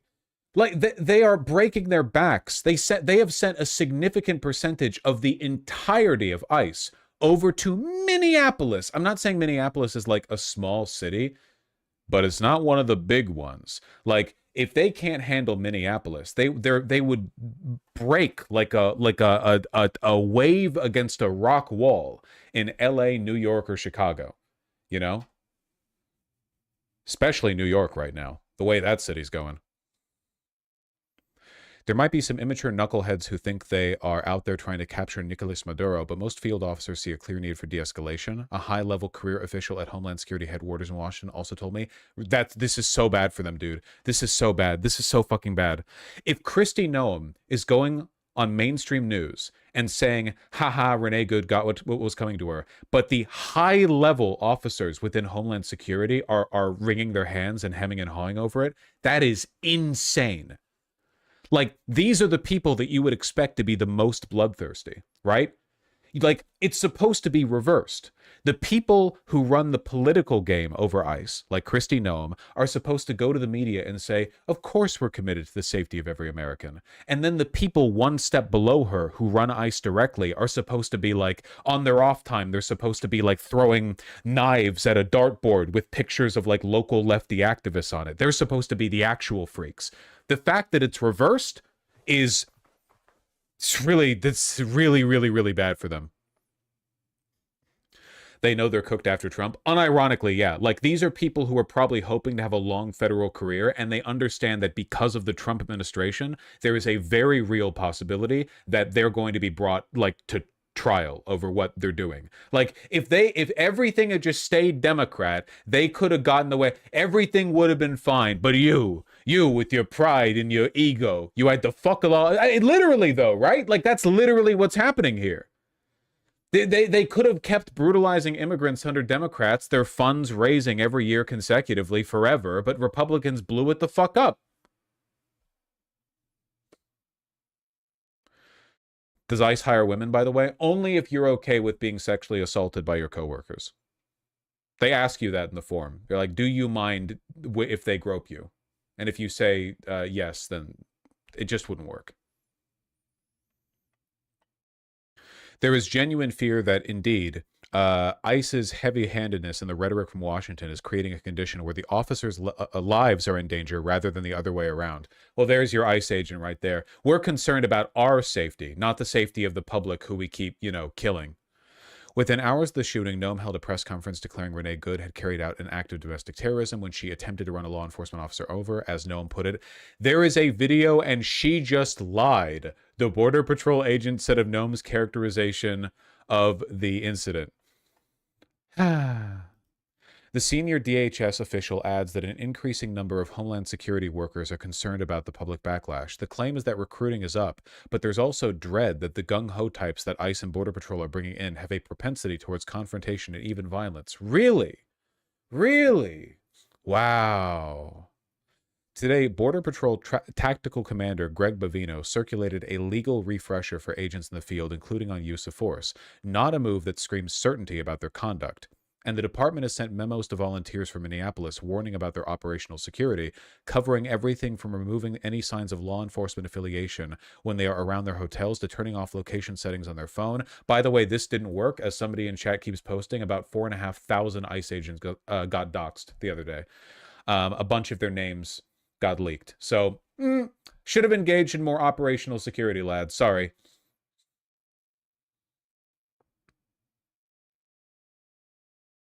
What's the difference between ICE and Border Patrol? Right now, functionally none. There used to be a bunch of differences in their jurisdiction and deployment, but now the Department of Homeland Security is throwing basically everyone they can at Minneapolis. Like, they're throwing ICE, they're throwing Border Patrol, they're throwing HSI, Homeland Security Investigations, they're throwing fucking, what is it, TAC, SecTac, or DPI. What's the name of their tactical squad? BOTAC. Thank you. Yeah, Border Operations Tactical. Thank you. Vortex. That sounds right. Something like Vortex. I don't know. It sounds lame. Okay, it sounds like a fucking Bionicle. But there used to be more of a difference between these groups, but right now they're so desperate they're throwing everyone. Bortak, yeah, Bortak. Legal refresher on use of force. You're right, it really does not signal a bunch of confidence in the way they're operating currently, that they're sending out the email reminding people that you have to follow the law legally.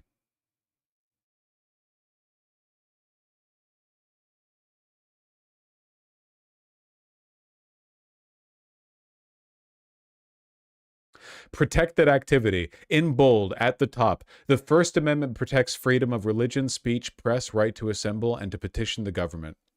Well, that's good to know. Really, very happy to hear that they need this refresher, you know?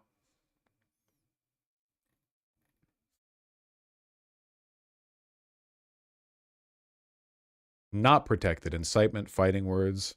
They don't know what that means. It sounds like they're entering a war zone, said senior intelligence official who has been involved in discussions about calming the waters around ICE deployments. Telling a bunch of 20-somethings to be prepared for war and terrorism creates the very condition officials are cautioning about. The Border Patrol agent said that while a significant minority of his colleagues agree with him, they're not comfortable speaking out given the political climate. Unbelievable. Listen, Man, I feel like I extend so much charity for my stream. I've even said, like, if you're a good cop, I kind of get it. Like, if you become a cop and you're not a violent freak, I don't think you're necessarily a morally unsalvageable person just because of the department you work for, right? Like, we do need police officers. As the system exists now, we couldn't, like, have none. And if you're a decent person and a cop, probably better you be there than them hire some dipshit to replace you. You know, ICE has no, there is no. There is no, like, lesser evil argument to be had here. If you're in ICE and moral qualms are keeping you from, you're afraid of speaking up, fucking quit. Genuinely, and this is the nicest thing I could ever say to you, okay? This is the nicest thing I could ever say. Quit before you regret it. Quit before the political climate makes martyrs out of your ranks, okay? Legitimately. Like, over time, it's only going to get worse for ICE agents. You know you're Hitler, just quit. It is the cleanest out you could possibly hope for, okay? It would be like quitting the Gestapo just in time so that they don't care about you when the Nuremberg trials come around. Like, if you quit due to moral concerns or you defect or something in, like, 41, they probably wouldn't come after you. Not because you didn't do monstrous things before that, but because at that point it's like, whatever, we've got bigger fish to fry. For your own fucking sake, just quit.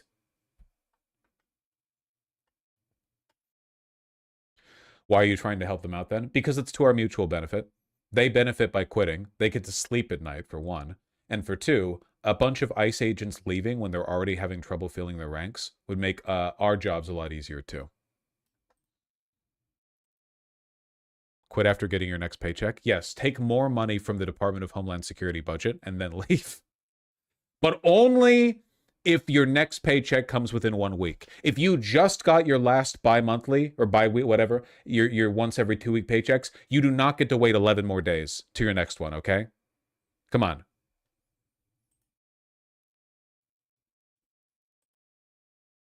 Or don't quit, just stop showing up to work until they notice. Don't be a pussy. Just do what, like, a bunch of guys did on bases in Iraq and shoot yourself in the foot. All right?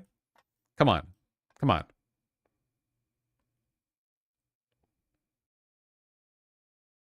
Come on. The agent also warned that the voluntary deployments, despite being symptomatic of splits within the agency, could further inflame the situation in Minneapolis.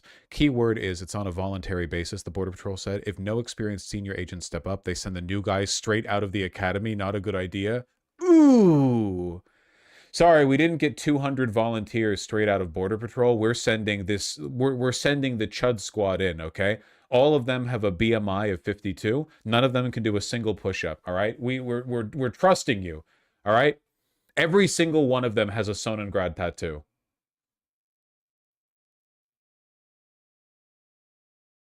He continued, in a nutshell, it's us versus them on steroids, and I think some Border Patrol agents are more willing to use force and not feel restrained when you got DHS leadership lying to cover for them. For example, Kristi Noem lying her ass off, and what happened is like saying to the federal agents on the ground, just go ahead and do whatever you have to do. We got your back. We will always find a way to justify it. Crazy, huh? Seriously, it's going really, really, really, really, really poorly for them. Like, insanely poorly for them. I can't tell you how happy this makes me. The way this is playing out, you know, they're miserable. Everyone's public opinion is skewing massively against them. You know, they're being reminded. They're simultaneously getting the message that they can be egged on from Kristi Noem, but internal leadership is saying, please don't get all of us arrested. Please do not, like, at the senior leadership in ICE right now, they're crossing their fingers, they're meditating, and they're just thinking, if I could get out of this without being executed, I would be so happy. If I could just accept a pension and rat out on Kristi Noem when I get brought to a fucking Senate hearing or whatever and not be executed, that would be like amazing. That would be phenomenal, actually. Oh man.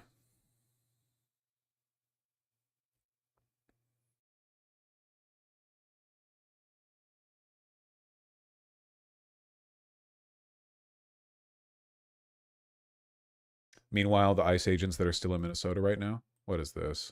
What is this? Oh, yeah. Yeah.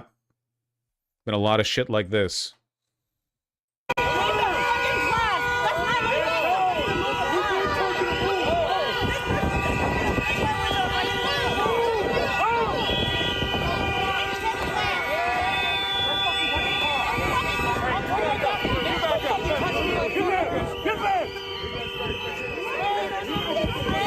Fucking animals, dude.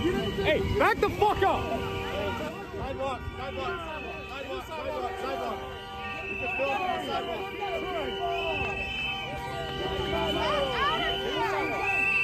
Force is not law. Another example I saw shared constantly.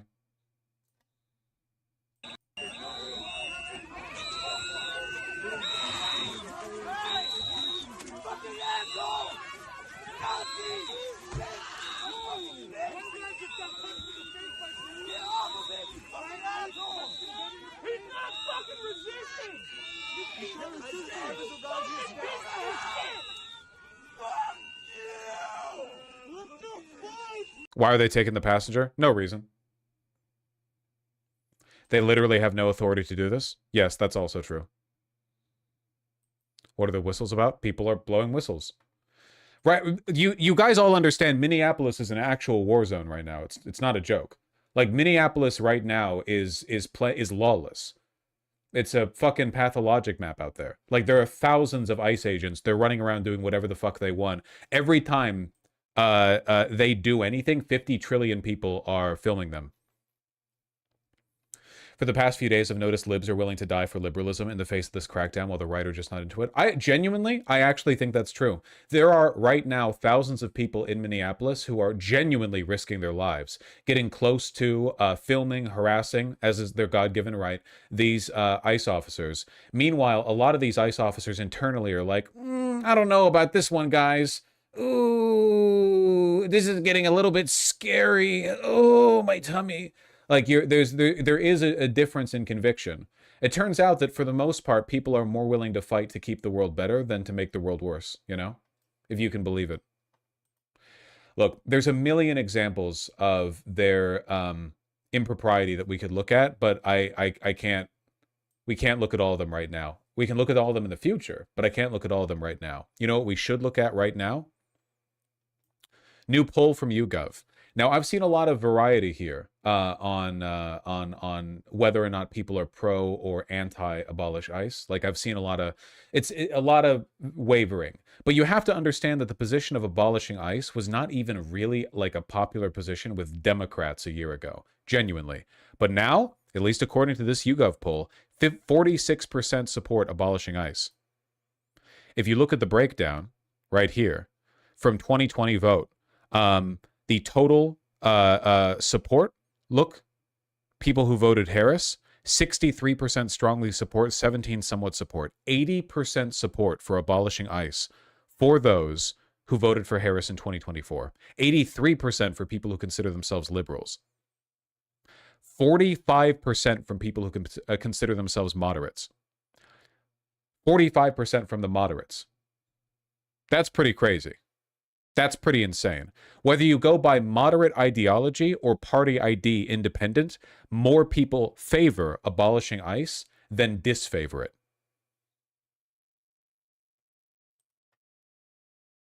It's an extraordinary shift. Keep in mind that this is distinct from the defund the police debate that took place with George Floyd, because, for one, that was always kind of hemmed and hawed even within liberal circles. It was, right? Like, in lefty circles, the defund the police thing was taken as gospel, but moderate liberals never really got on board with it. Whereas in this case, it's an overwhelming majority of people who consider themselves liberals. Also, we're not talking about defunding ICE. We're talking about abolishing ICE. Now, I'm not going to pretend that Democrats are going to hop on board of this and immediately implement it or whatever. They're not. Like, they're going to continue to disappoint us. But this should be seen as a reflection of how ineffective the propaganda from the administration is. You know? Shit is not working. Not working. Not even a little bit. Not even slightly. I love the race breakdown. Yes, for black people, it's plus 44 points towards abolishing ICE. For Hispanic people, it's plus 27. For white people, it's minus 12. But again, we all know that white people are Yakubian, right? Innately evil. So minus 12 for even the white demographic. It's not that bad. Chat, are we winning? Right now, we are without a doubt winning the propaganda war. And that is in large part due to the incredible work, not only of our brave and bold posters online, but also from the thousands of noble people in Minneapolis who are recording and fighting against their militarized occupation. Seriously, hats off to them, you know? The only people who aren't doing anything from the left side right now are Democratic politicians. Useless fucking people. Absolutely useless. Will Stansel's following ICE in his hands and or in his Honda and harassing them. Yeah, Will Stansel is going sicko mode 100%. It do be like that, Mr. Stansel. Sorry. It do be like that, Mr.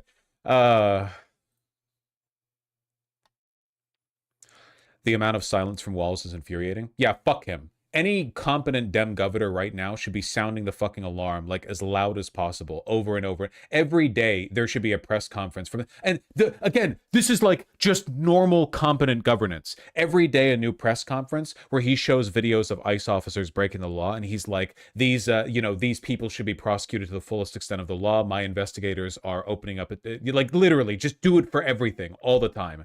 He's failing his people, he's failing his state. It's pathetic.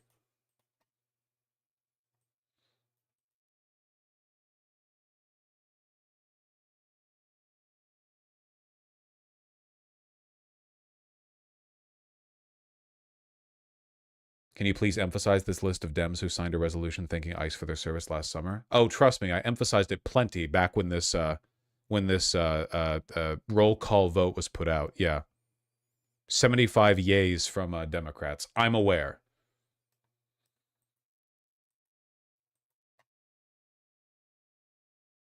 And that was with Trump in office. Is Walz really just too nice, or is this active capitulation? It's active capitulation. Let's not whitewash it by pretending that it's just Walz being like a nice guy. He's not being nice right now. He's failing his people. He's throwing them to the fucking wolves. That's not nice. Anyway.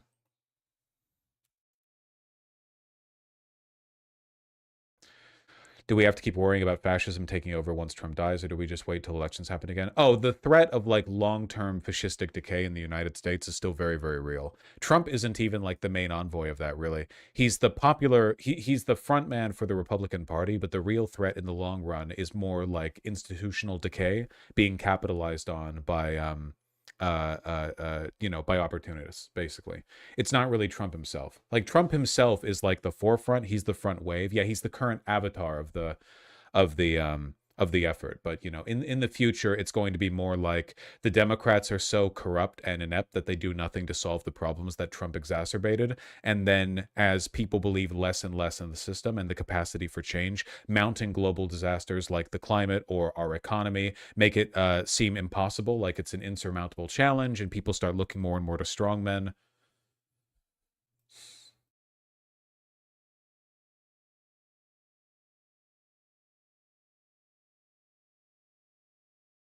Did you see the Andrew Callahan, Nick Shirley interview? No. Why would I ever watch something like that off stream? Don't you worry, okay? We'll take a look at that when the time is right. When the time is right. We have a lot to look over. A lot to look over. Man, oh man. God, it's so good. Yeah.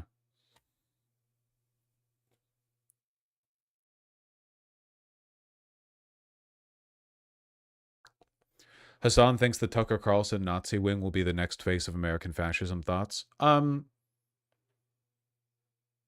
Yeah. Well, well, hold on. Pardon my ego for a moment, but I've been making a point similar to that for a little while now. The modern MAGA wave is dead and has been dead for months. And the reason it's been dead for months is in large part because the mask fell off the nanosecond Trump took power. Whoa, it turns out he's just an Israel-loving corporatist, right? So naturally, the people who are trying to carve out an exception from that are people like Tucker Carlson or Nick Fuentes, who are distancing themselves from the administration and maintaining this like benevolent Christian fascist angle, right? Like they're real religious, not fake religious like Trump. They're real Nazis, not fake Nazis like Trump. It's going to be like an appeal to authenticity, but I'm not going to lie, you guys. If Nick Fuentes did become the president, we'd still be sending money to Israel. Unfortunately, there are just no people on the right who are willing to buckle in and commit to the positions that they would need to achieve the world that they want to build, or that they say they want to build. In reality, they are all weak-minded, and they are all subject to the same social and financial pressures, and as soon as they got in office, they would be finding excuses for why they need to do the same thing as the previous people. Because the problem with Trump being a corporatist who loves Israel isn't really with Trump, it's that the system is corporatist and Zionist. And systemic change just isn't really something they're willing to put their, nuts on the line for.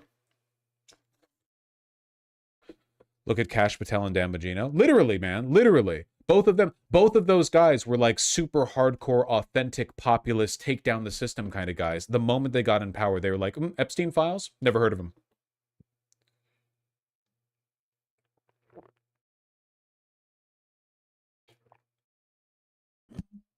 Oh. I drank water incorrectly.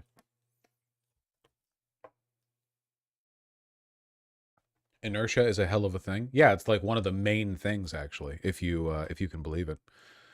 What the fuck is this? People that are drug dealers, they're addicts. Additionally, starting February 1st, we're not making any payments to sanctuary cities or states having sanctuary cities because they do everything possible to protect criminals at the expense of American citizens, and it breeds fraud and crime and all of the other problems that come. So we're not making any payment to anybody. Either not going to happen, like it would be immediately challenged legally across the board, or it happens and nothing changes. It's a sign of weakness from Trump. What he wanted was to break these cities with ICE. He's failed to. He can't even crack Minneapolis, for fuck's sake.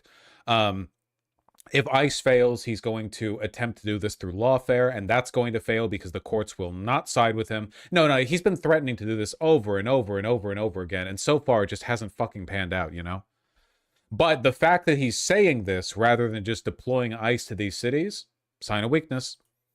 Me, when I see the administration do literally anything, sign of weakness. Sign of weakness. Trump's turning on Mamdani that fast. He's not going to do it.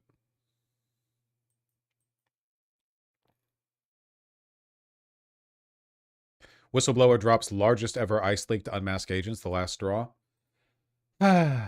You do love to see it, folks. A DHS whistleblower. Oh my goodness. Oh my days. I did not know it was an actual DHS whistleblower. I assumed it was just someone in the administration. I don't know who has access to those records. God bless you. Could it be? Have we found the one good DHS officer? You're working from within the system, man. All right, you're not getting Nuremberged.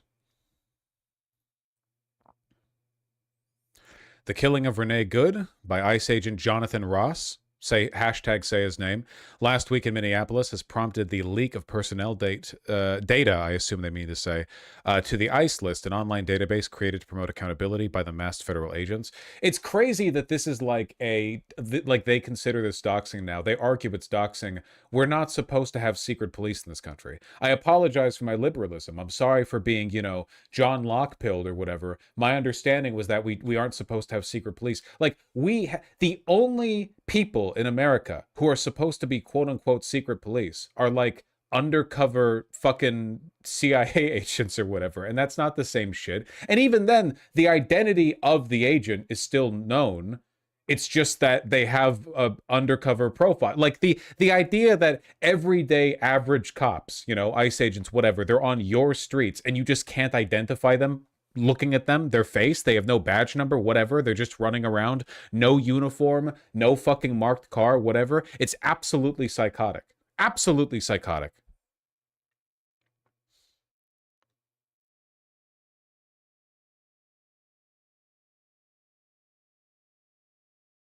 Information included in the new leak includes around 1,800 on-the-ground agents and 150 supervisors. Early analysis by the organization suggests that around 80% of the staff identified remain employed by DHS. Wow, they're having that much turnover? Whew.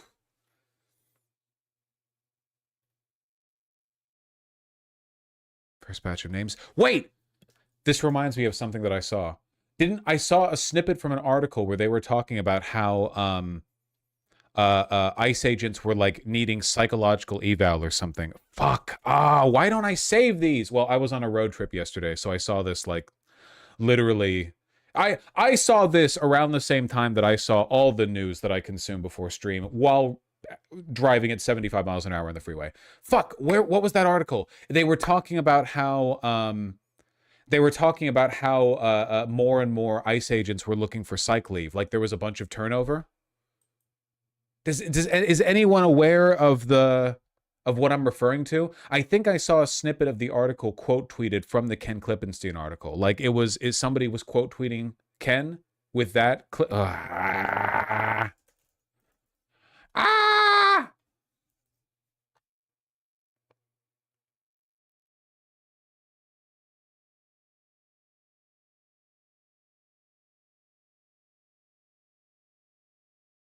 I just want to find it. Is that so wrong? I just want to find it. Is that so wrong? Where? Yeah? Okay. All right. Hold on. Maybe I can view quote tweets.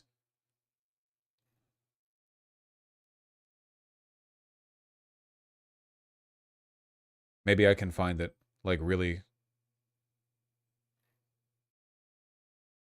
super easy style.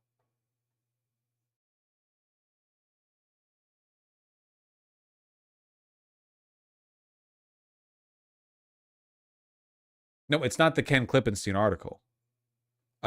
We read the Ken Klippenstein article. We read it in its entirety because we're real journalists here.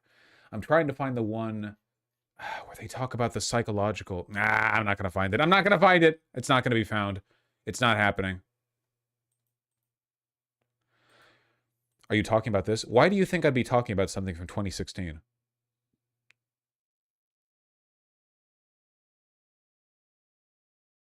You can't just Google what you like the keywords and then pull out like the first thing you find. It doesn't matter. It doesn't matter. It's fine.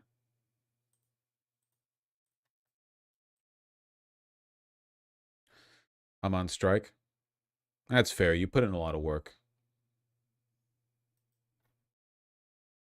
Minnesota judge going to file a motion for ICE operating in Minneapolis. Nice, nice, nice.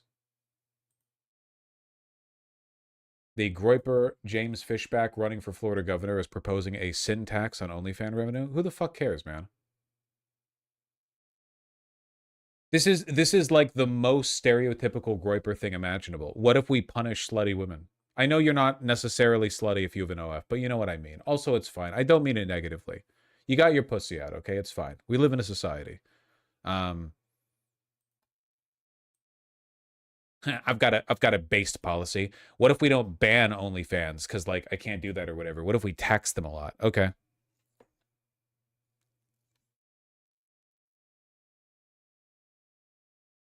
I want to break some news here with you, Joel. I hadn't planned to do this, but allow me to do it, which is that as Florida governor in year 1, I will push for the first of its kind. Remember that this guy like achieved Groyper notoriety pretty much immediately, and then like 5 minutes after he announced his candidacy, there was a big scandal because he had been like really creepy to an underage girl. Like he created a political org or debate org, sorry, and there was a 17-year-old girl that he got really, really like obsessed with mentoring, and it ended like I forget all the details, but it was pretty bad. OnlyFans sin tax. If you are a so-called OnlyFans creator in Florida, you are going to pay 50% to the state on whatever you so-called earn via that online degeneracy platform. And that money will be used to fund our education system. So based and red-pilled. Ugh. So based. Oh my God. Chills. Will be used to fund the crisis pregnancy centers, will be used to fund the first of its kind mental health czar for men in particular, because men have been told for far too long that they are guilty of masculinity, that they are guilty of— I hope he wins. As far as I'm concerned, winning, like this guy winning would facilitate the overtaking of Florida by the waves, you know? This would it's appropriate for the state.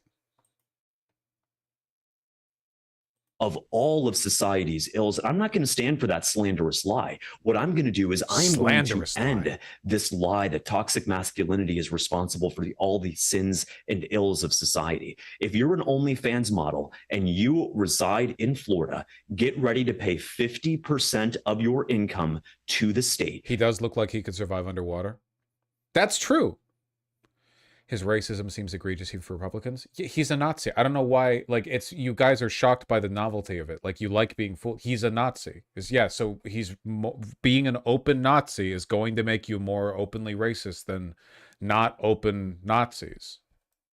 That being said, this, like, they're trying to make masculinity illegal bullshit is kind of, don't you think this is kind of weak? I don't know. This is just very 2017 red pill to me, right? It's not, it doesn't feel appropriate. It feels, yeah, worn out. I don't know. It is called a sin tax because it is a sin, number one. But the purpose of a sin tax in economics is to disincentivize and deter a behavior. And yes, as Florida governor, I don't want young women who could otherwise be mothers, raising families, rearing children. I don't want them to be selling their bodies to sick men online. And I don't want young, impressionable men who have— This is like a doth protest too much situation from this guy, I think. I don't know. His what do you call it? His inflection here is very weird. Very, like the way he's talking, it's very, creepy, you know?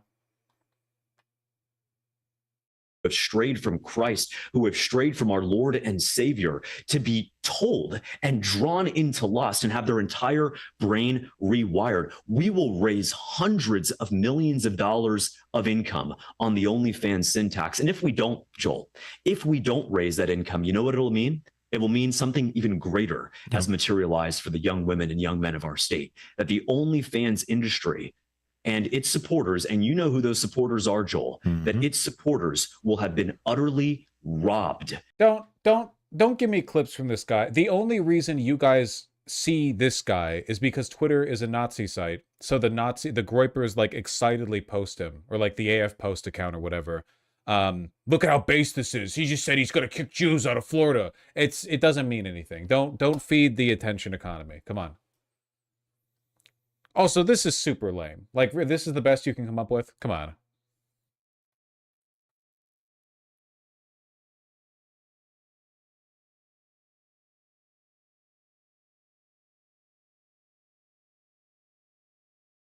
Trump has been texting with Mamdani. That's really funny. A surprising phone pal. He and New York City Mayor Zohran Mamdani have been texting back and forth recently. Two sources familiar with their convos tell Axios. That's so based.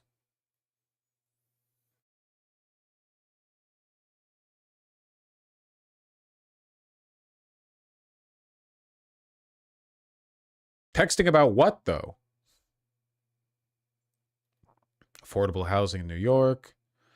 Spokespeople for Trump and Mamdani declined to comment.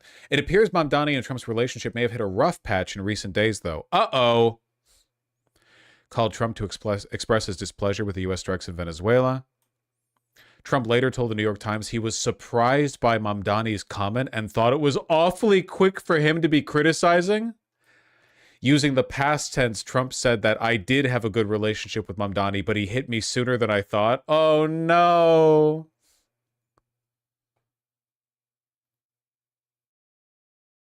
One second.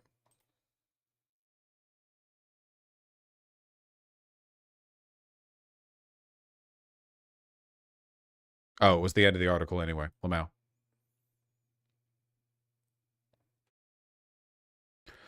One top admin official was surprised Mamdani made the call and thought he was out of line in doing so. Mamdani, however, has downplayed the call's significance, saying that the president and I have always been honest and direct with each other about places of disagreement. Very good. Very good. It does take some pretty fucking steely balls, though, on Mamdani's part to call up the president of the United States to disagree on foreign policy when you're the mayor. Like, I'm not saying that in a civility sense, like how rude of him to do that to Trump. I'm saying that just in a, like, it's crazy you even thought of that, you know? It's crazy that even occurred to you.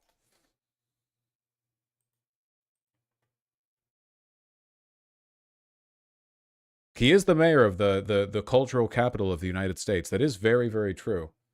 That is very, very true. Yeah.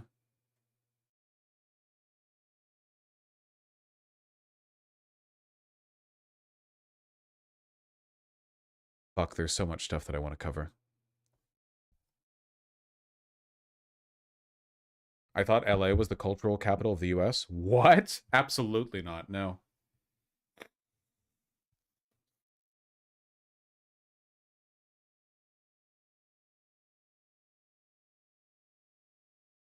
No shot.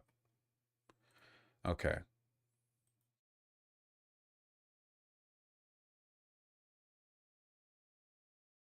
Saigo, what the fuck are you talking about? Oh my god, there's so much shit to cover.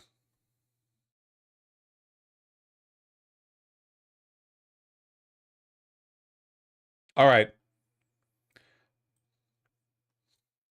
I know he talks a lot, but we might be getting involved in Iran. Stuff's been getting increasingly bad in Iran with every passing day. Apparently, the death toll has reached 3. I even saw one source say potentially 4 digits, that the number of protesters in Iran that have been killed might have hit 1,000, though I don't know if that's true exactly. It's a lot of people is the point. It's 12,000 I read. It's 12,000 arrested. I'm talking. Whew. Oh, whoa. We're saying it here? Death toll from nationwide protests has spiked to more than 2,000 according to human rights monitors. Shoo! Man, the stuff I saw late last night was CBS News said 12,000 to 20,000. Okay, I have a hard time believing that. What are they trying to do? Exceed the official Gaza Health Ministry death toll so that we can wipe clean the slate with Israel? We'll see. It's CBS News. We'll see. Can't say I trust Barry Weiss. At any rate, things are getting bad over there. No matter how inaccurate our Western count is, it's definitely getting pretty bad over there. Leave now. That is a warning from the State Department to any American citizens inside Iran right now as the regime faces its most serious anti-government protests in years. President Trump ratcheting up the pressure on Iran, saying he's putting a 25% tariff on any country that does business there, quote, effective immediately. The violence inside Iran is growing worse amid a brutal crackdown, with one human rights group confirming the deaths of more than 500 protesters. It is an incredible black box, and to think that such a black box could exist in a world of social media like this. But Jumana Karacha is out front, yeah, and you cut I the want to internet. warn our viewers that some of what you're about to see in her report may be disturbing.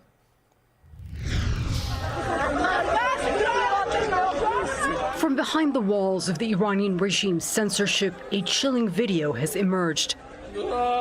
Every movement of what may be a hidden camera reveals a terrifying picture of what's been unfolding on the ground. They butchered him, this mourner wails. Families gathered at this medical center outside Tehran, searching for loved ones. Lines of lifeless bodies are stored in a warehouse turned morgue. Inside the center, distraught family members stand anxiously in front of a screen that flashes photos of the dead. From that same location, state media had its own pictures and narrative, reporting the majority of the bodies are those of, quote, ordinary citizens. They blame their deaths, like the protests, on foreign-backed terrorists carrying out what they say are indiscriminate killings. These pictures the regime decided to air, perhaps a warning to those who dare take to the streets. It's almost impossible for us to get real-time updates from Iran. The regime's shut down communications across the country on Thursday, just as nationwide protests against the clerical establishment drew larger crowds to the streets of every province. It's a tactic out of its playbook on crushing dissent, cover it's used in the past to unleash bloody force. The little testimony and images that have been trickling out. Only a small window into what a ruthless I have an Iranian friend who's a Maoist who hates America, and he's becoming pro-intervention after this week of protests. It ramped up pretty quickly, didn't it? It went from like 12 dead to 500 dead, now to potentially thousands dead, basically like that. Yeah, I don't know, man.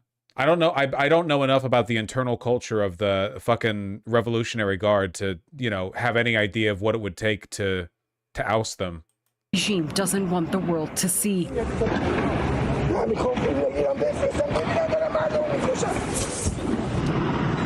Video like this that purportedly captures the feared state security forces out on the streets is slowly surfacing, sent out by those who are risking their lives to get it out.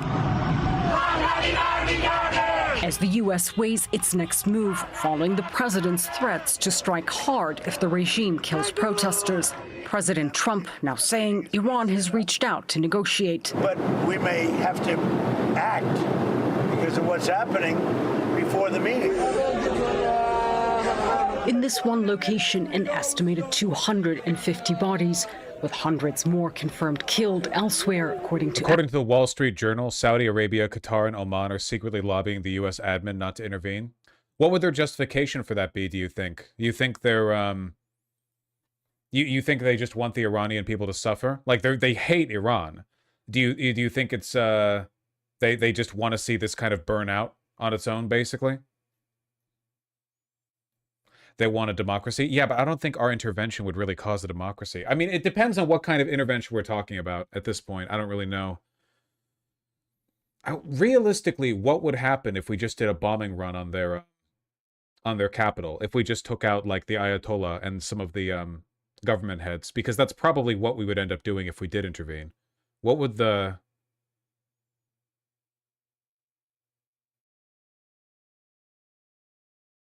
power vacuum? But who do you think would fill that power vacuum? I'm genuinely asking. I don't know.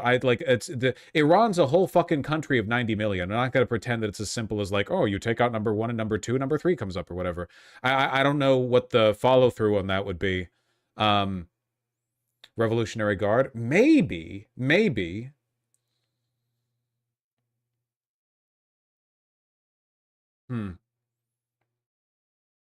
Well, I guess if nothing else, it is a good thing that that Trump does not favor the Shah or the, you know, Crown Prince. activists.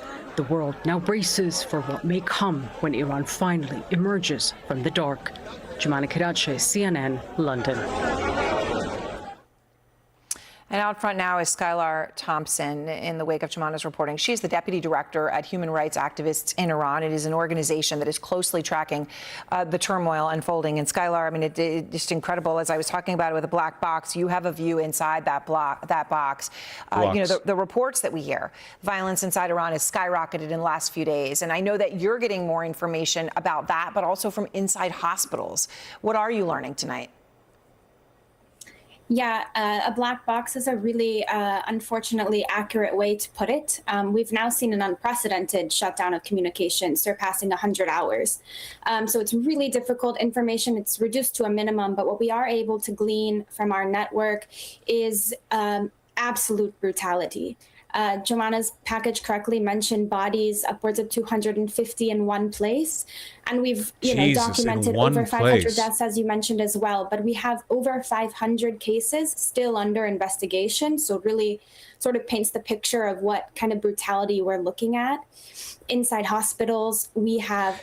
So Iran's a theocracy. They have a religious government with real power and a civilian government, or a secular government, kind of relatively secular government that actually does the day-to-day management of the economy and so on. What's interesting is that, like, the protests that these protests started as an expression of frustration over inflation, which is really more the domain of the secular government, right? Like, that's not the Ayatollah does not control financial policy in the Islamic Republic of Iran. But obviously, now that so many people are dead, and they're largely dead at the behest of the religious government, their anger is going to be redirected towards them. If the religious government, the Ayatollah, the Revolutionary Guard Corps, etc., if they were all gutted, like decapitated, do you think the civilian government would? You think so, Masaigu? That seems smart enough to me. I mean, that seems like the most reasonable. I guess I don't really know.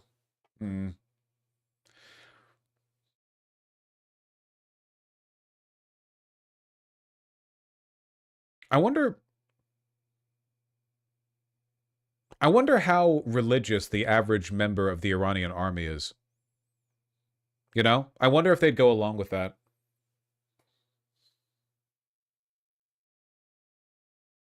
I don't know.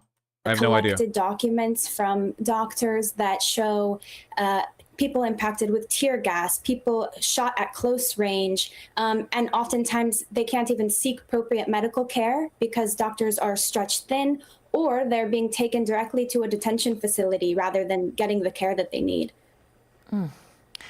I know that you've also been reporting, Skylar, on state television. Jesus, man. There are 125,000 members of the Iranian Revolutionary Guard Corps. Like, there are 20,000 ICE agents, to give you an idea. I don't really know how you deal with that unless the army intervenes. Iran, and that there's been an unprecedented number of forced confessions that they have actually broadcast on state TV. What more can you tell us about that? Yeah, it's absolutely something that we haven't seen before. This number really concerns us. People are being arbitrarily arrested, as we've documented, thousands, tens of thousands of people.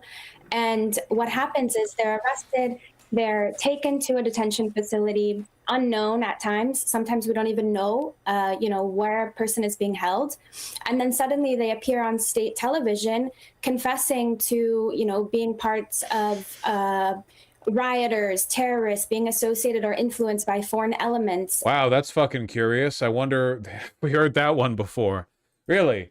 Protesters being framed as rioters who are being paid, paid operatives, paid agents? And what's so concerning is these confessions happen under torture, psychological or physical sometimes, and then they carry the death penalty, the charges that they're admitting to under coercion. What do you see is different? I mean, there are some out there saying, okay, this could be it. And then there are others who say, no, the protests have been massive before. Look at 2009 and the Green Movement. And of course, the death of the young woman in police custody that had sparked mass protests in 2022 and 2023. Well, this is already scaled out of control way beyond that. Like, those protests didn't, if I recall correctly, those protests did not have a death toll anywhere near this one. And it's only been like a week. Is this different? Yeah, I mean, the first thing I would say is that we owe it to Iranians to believe in them, right? They are risking their lives coming to the streets. They risk their lives to send us information. So it's really important that we believe in them and everything that they're saying. We have seen protests in every province across the country, in hundreds of cities. And I think that really shows the united nature of this. The IRGC also owns a ton of companies and economic assets. Yeah, but I don't know how much I buy the uniform religious commitment of the IRGC. Like, there are probably tons and tons of people who are religiously undifferentiating who joined up with the IRGC because that's the real, like, violent power base. Opportunists who would probably shift if given the opportunity, or who would pretend, or who would turn on their officers, or who would so and so. So I don't really know. There are factions in it. There are always factions in it. I don't know how uniform that support is. It kind of seems like something has to give within the IRGC for anything to change here, because the Iranian military is not going to deploy against the IRGC to protect these protesters, you know? Or at least that would be pretty extreme. This moment. And we're also seeing it, I might add, across ethnicity. So that's really unique. And I think, you know, on top of that, we don't just have a single trigger like we did in 2022. People are out on the streets because they simply can't live a good life. They can't buy oil. They can't buy rice. Money is not stable. And there's inflation. There's corruption. Women don't have rights. This is just like a storm of a situation that's really unfolding. Joining me now is Democratic Congressman Seth Moulton of Massachusetts, who sits on the Armed Services Committee. He's also a Marine Corps vet who served 4 tours in Iraq. Congressman, the White House is saying that what the Iranian regime is saying publicly is, quote, quite different from the messages the administration is receiving privately. What do you think the administration should do? What do you think is possible for the U.S. to do here? Well, I mean, first of all, we of course stand with the Iranian people, and we all hope that this regime gets toppled.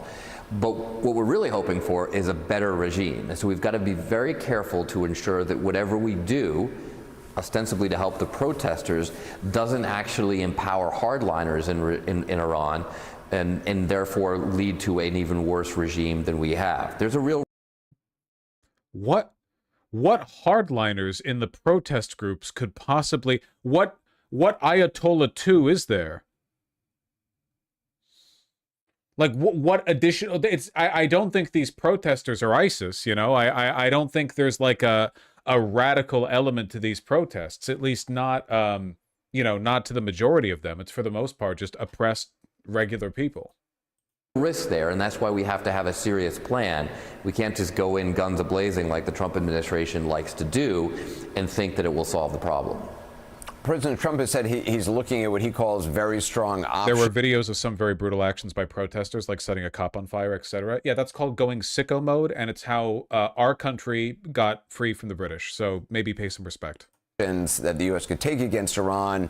He's also said previously the U.S. getting involved doesn't mean boots on the ground. What kind of options do you think the U.S. has? Well, we have a very wide range of options. And if the president is talking about going in and bombing Iranian sites, I would ask him to very seriously consider other options that might do more to help the protesters and not actually turn some people against America. You know, anecdotally, we've heard that after the B-2 raid on not just the Iranian nuclear facilities, but on officials living in downtown Tehran, where there is historically a lot of pro-U.S. sentiment, that the Iranian people really were angry at the U.S., that sentiment turned against the U.S. in the wake of those attacks.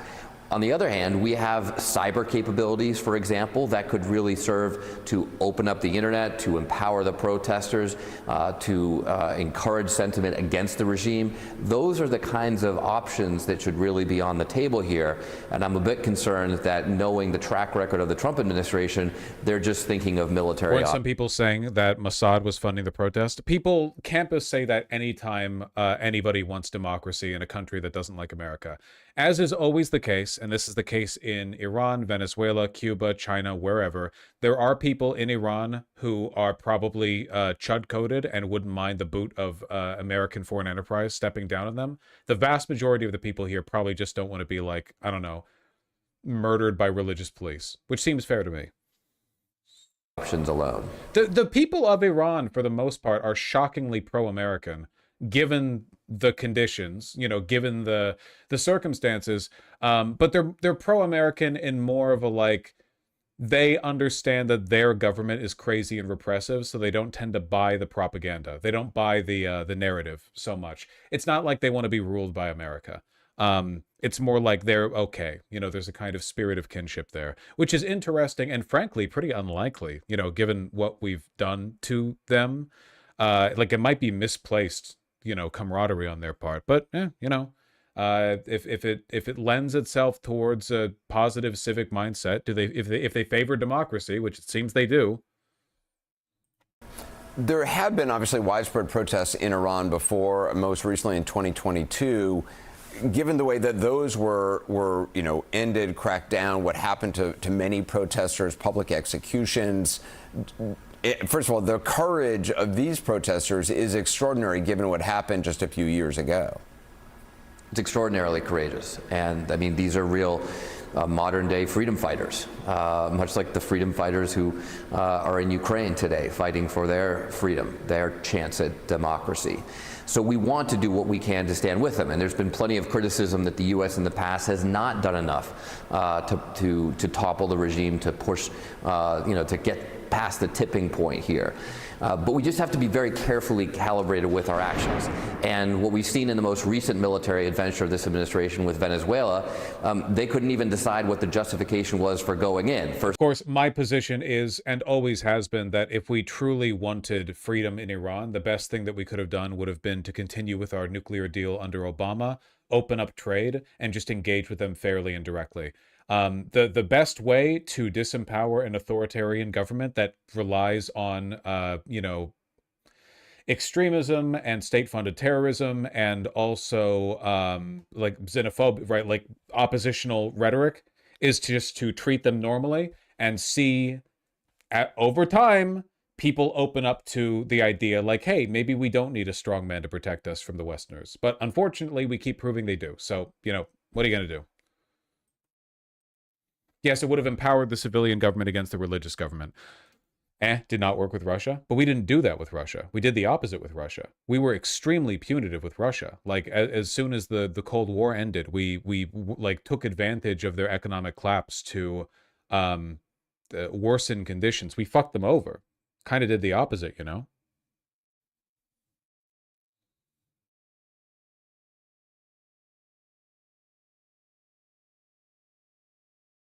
Well, what are you going to do?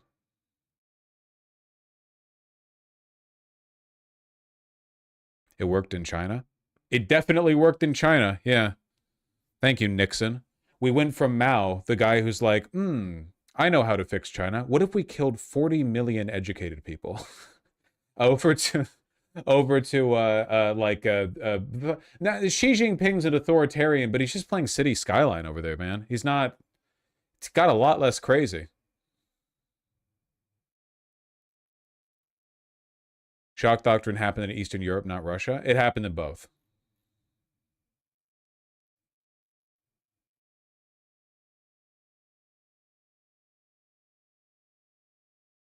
The West fucked Russia is kind of a weird tanky narrative. It's just objectively correct, because plenty of Russians were only too happy to fuck Russia alongside the West. And? Wait. So we didn't fuck Russia because we helped empower a bunch of former CCCP officials and like deep state operatives to seize all their industry? Like, that's how we fucked them. We opened them up to corporatization in a way that facilitated the worst and most undemocratic version of what Russia could have ended up being.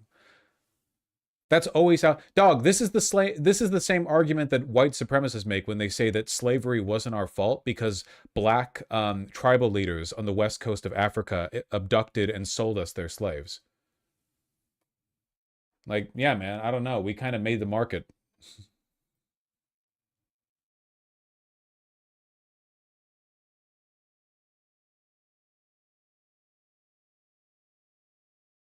It was fentanyl, then it was cocaine, then it was not regime change, then it was regime change. I mean, the Russians kind of ignore the IMF's advice. Yeah, but the IMF is also a tool of Western imperialism that fucks over other countries. So, you know, probably like dubs on that one.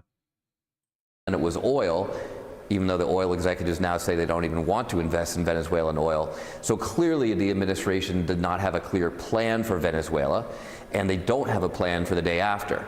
So let's make sure that... Sure, but the IMF's advice worked with the rest of the Eastern Bloc? I mean, it kind of didn't. Deregulation and the you know, the corporatization of the markets ended up facilitating the same corruption basically across the board. Like, that was the problem. These, rather than working to politically build the former Soviet Union, we only looked to economically exploit.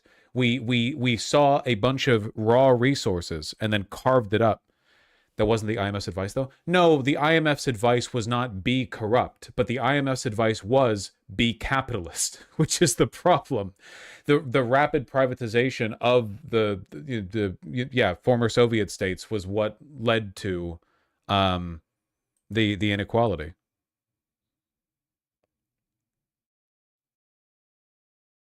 It's not good, folks. It's not good.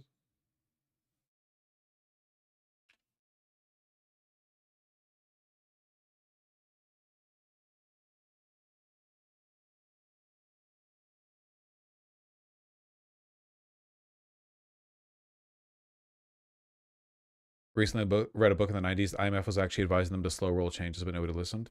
I mean, I can't argue with the one book. Like, it is known we facilitated bad practices in the Eastern Bloc, you know? I mean, it's not to suggest there weren't bad and corrupt people in Russia or in Eastern Europe or anything. It's just like we had an obligation as the world, you know, as the superpower to make sure that, I don't know, it's good sportsmanship.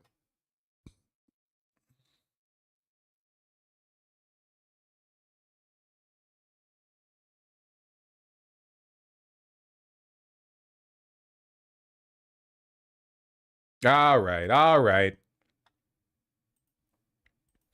Things are looking pretty rough in Iran. I don't know if we're going to intervene, but if we do, I don't know what good it's going to do.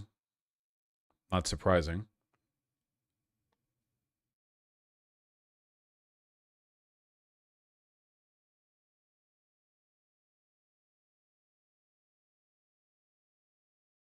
Fuck is this?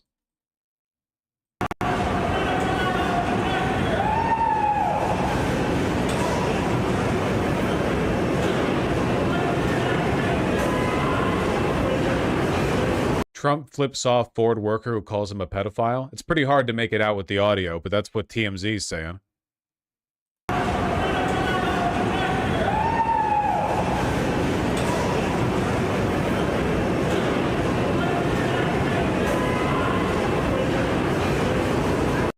That's really funny. That's super, super, super funny. His mouth movements clearly say fuck you. Yeah, it gets to him, man. He hates that he can't brag about it. All right, we're not going to have time to go over the Nick Shirley interview today because it's literally 1 hour, 5 minutes, and 56 seconds long. And that's like, even if we don't pause it and just content steal, that's the whole remainder of the stream. So I'm going to have that one on the back burner for tomorrow. Clinton Epstein subpoena. Yeah, we got that here, man.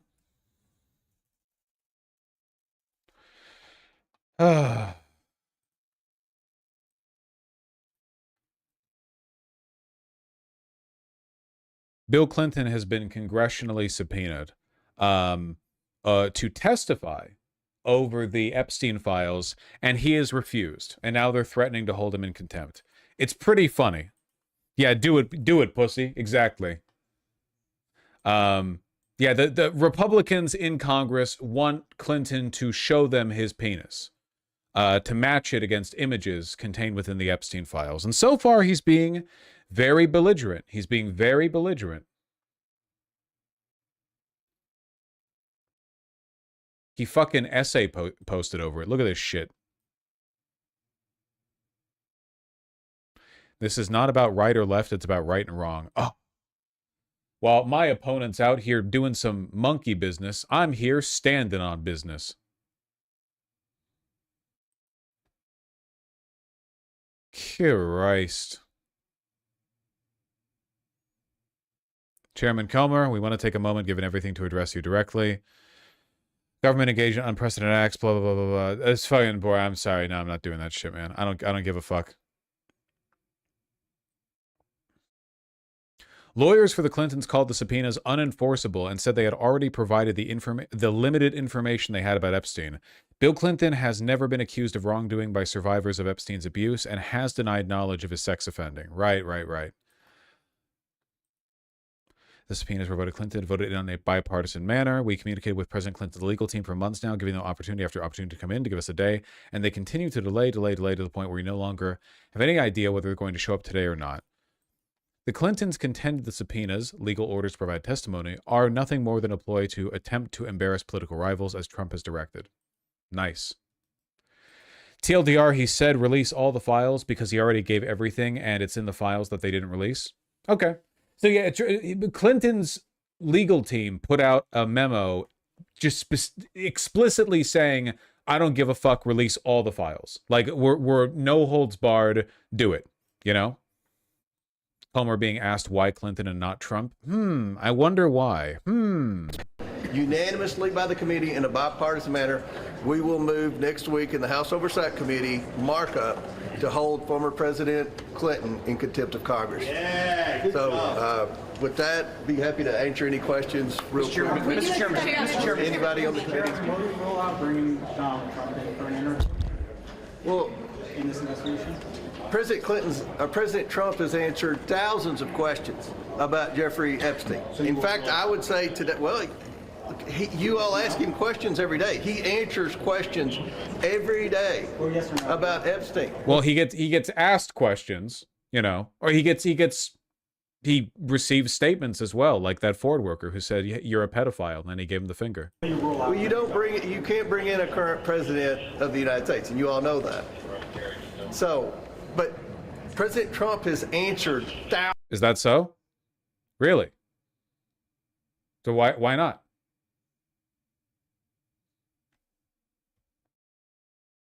Why not? Thousands of questions about Epstein. I bet today, at some point, some of you all will ask President Trump questions about Epstein. He answers those questions. To my knowledge, former President Clinton has never answered questions about Epstein. And we just had questions because, again, I think anyone would admit they spent a lot of time together while Bill Clinton was president and post-presidency.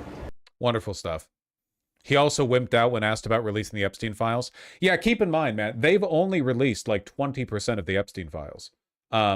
They are flagrantly in violation of the law. Right now, the DOJ just open, like every day, it's criminal act, you know? They have not even 20%. Okay, fucking 1%, whatever. They've released nothing. They've released nothing.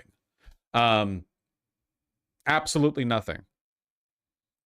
The DOJ has yet to release all the files. What is your plan with that? Are you pressing for the release? Well, first of all, let me say, I subpoenaed Pam Bondi. I don't remember Jamie Raskin or Elijah Cummings or anyone ever subpoenaing a Democrat attorney general of their own party. We subpoenaed Pam Bondi for the documents. She started producing the documents. Then Congress voted for the discharge petition to send another message, and we all voted for that. They are sending documents. They sent a big batch The Democrats were unhappy. They said there weren't enough redactions, so now the DOJ is going through trying to make sure they redact everything. So it's from my standpoint, the Department of Justice is cooperating. They are turning over documents we would all like for. What's that bit? The final insult is when they no longer bother to lie well. It's just so... look, okay, normally I would be outraged over this, but the freak out over the Epstein files and everything they entail is actually not as bad for the administration as the the Renee Good Ice killing.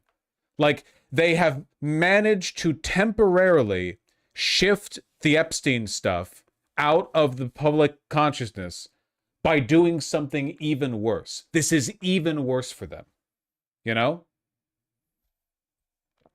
Down the line, obviously, I want all those files, but right now the main thing that I want Democrats focused on is the Renee Ice shooting. You know, it's much more immediate. Of course, right now also the Democrats are doing basically nothing about it. The only person who's doing anything about it is fucking Ro Khanna, who's again like really working to win a 2028 presidential bid. It was a shameful act to kill a 37-year-old mom, leaving her 6-year-old boy an orphan. That's why I have called for the arrest and prosecution of that ICE agent. ICE has gone rogue. We need accountability. Jasmine Crockett and I have a bill to ensure that ICE agents wear body cameras, don't have masks, have visible identification, and make sure that they have oversight from the Justice Department. I also recently visited in California, the California City Immigration Detention Facility. I met with 47 detainees, and I was horrified by their condition. Some had rocks in their food. Some were shivering Jesus because Christ. they didn't have clothes, long-sleeve clothes to wear at night. And one gentleman who had blood in his urine had not seen a doctor for 7 days. I have spoken extensively about the conditions that violate human rights in that detention center. We need to hold ICE accountable, and we need to uphold human rights in ICE facilities. This is the time for Americans to speak up. It was not the energy I want. The sentiment I do want, though. Yeah, I don't know. Honestly, it's kind of a testament to how badly the administration's doing that they're crumbling with this kind of opposition. Like, Ro Khanna's literally one of the most aggressive Republican representatives, and this is it. Like, you know, I'm still so fucking mad about Tim Walz. I'm so fucking angry that, like, he has been given the easiest layup. Like, you could build anything. You could build a presidential run off of it. Man, it's so frustrating. Folding on nothing. It's not like they have dirt on him. Like, the dirt is, did you know Tim let $50 trillion go to Somalis? That's the dirt. Like, they have nothing. They have a fucking YouTuber who we'll get to. We'll fucking get to.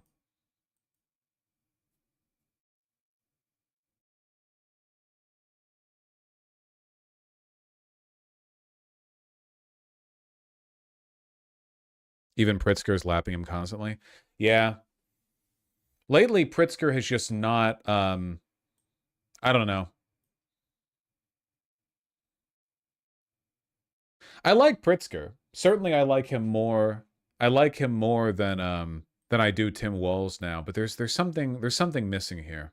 Something missing here.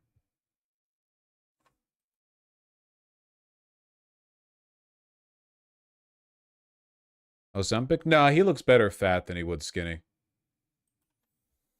The Ozempic tends to make people look weird because normally the way you lose weight typically involves exercise. So you lose the fat and you're a little bit built.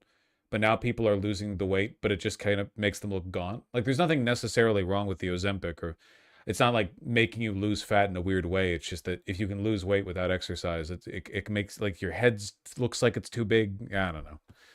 I don't know. He would have a gigantic head. Yeah. For sure.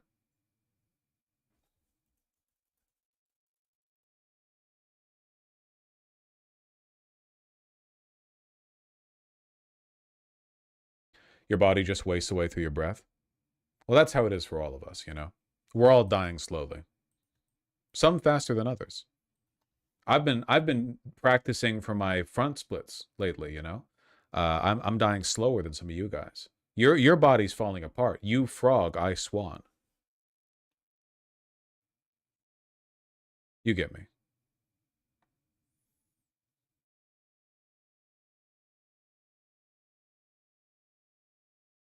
Frog pose actually rips though. Yeah, I can't do that shit just yet.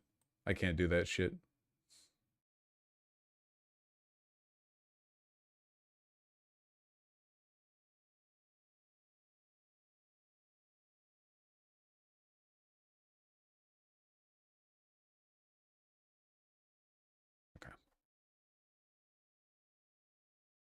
Let me clear these tabs. I'm going to have to go a little bit earlier today, but it shouldn't affect my streaming time that much. And it is monetizing abuse. So let me be crystal clear. Under the Online Safety Act, sharing intimate images without someone's consent or threatening to share them, including images of people in their underwear, is a criminal offence for individuals and for platforms. My predecessor, the Right Honourable Member for Hove and Portslade, rightly made this a priority offence, so services have to take proactive action to stop this content from appearing in the first place. The Data Act, passed last year, made it a criminal offence to create or request the creation of non-consensual intimate images.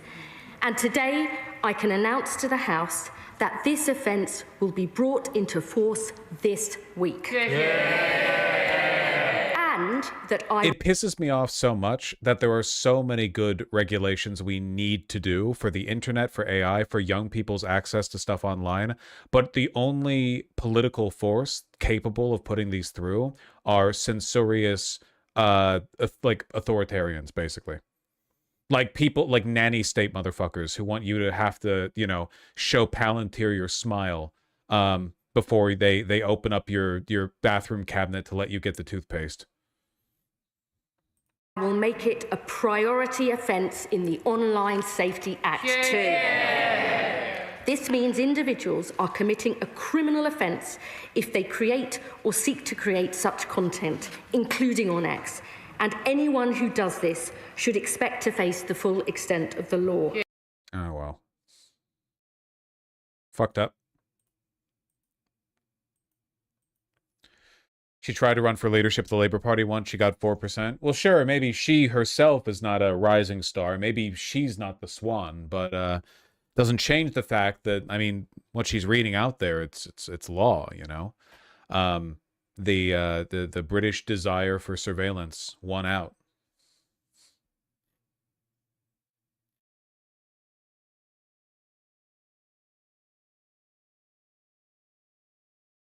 Regarding nanny state, Mexico's requiring every son to be registered social security number. Do I mind that? I do think that we're eventually going to have to bite the bullet, and we're going to have to tie people's online presences to government IDs. I don't really have an issue with that, I think, because it seems like so much pro-social behavior that we expect and benefit from in real life comes down to the fact that we are ourselves. When we go outside, when we interact with people, there are social consequences to us engaging in antisocial behavior that we feel because we're there. But that doesn't really work online, you know? Especially when you can create bots. You're creating a system of anonymization and depersonalization and abstraction broadly that makes it so easy to be antisocial. And on the low end of antisocial, we're talking about like being a jerk online, which whatever, that's not illegal, you know. But on the high end of antisocial, we're talking about running botnets to control public opinion on social media, right? Like a significant portion of online traffic is bots, Twitter more so than any other social media site. And that is like civilization ending dangerous. I feel like there should just be some anonymous like government ID code that you can pull from, something that's issued to you if you're a citizen, and you would use that, and it's anonymized. Like it's a real code that the government issued you, but it's just a string of numbers. And if somebody looked you up online and they're like, oh, this person is code 2387654 blah, blah, blah, or whatever, they wouldn't be able to tie that to you, right? They wouldn't be able to tie that to your person. Even if there was a big leak, you could probably scramble all the existing codes, right?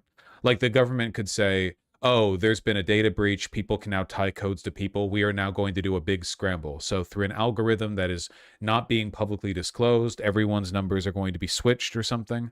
And if you want your number, your new number, you can contact us and we'll tell you. I don't know. How does that help control bad behavior then? It would get rid of bots, because the idea is then you wouldn't be able to make, say, a Twitter account without that, if that makes any sense. And it would essentially just get rid of bots, at least within a country's ID code. But then you could like have national prioritization of content. There's stuff you could do. I just mean that, like, I don't know. Would that also get rid of alt accounts? You could find a way. You could like tie it to the original account. You could find a way around this. I'm just talking about what I think is like a generally useful system, because it seems like the fact that you can create botnets online basically fucks everything up for everyone. And in the long run, I don't know. I don't necessarily think the government should be able to have control over the content that you see online past the obvious illegal stuff. But yeah, I don't know. Most people are more annoying than bots. Yeah, but they're also real. Like, the ability to use bots to sway public opinion is an actual threat to democracy. Like, that's a real fucking problem.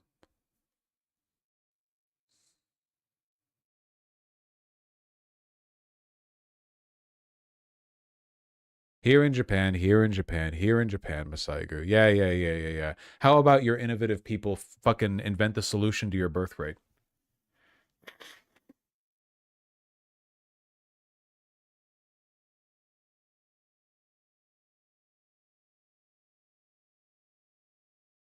We can use fax machines for that. Got him.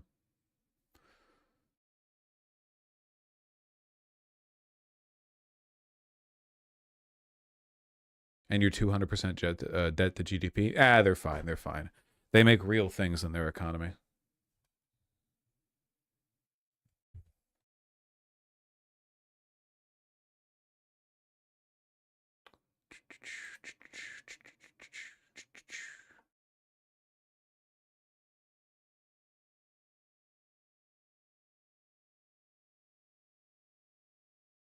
Yeah, fuck.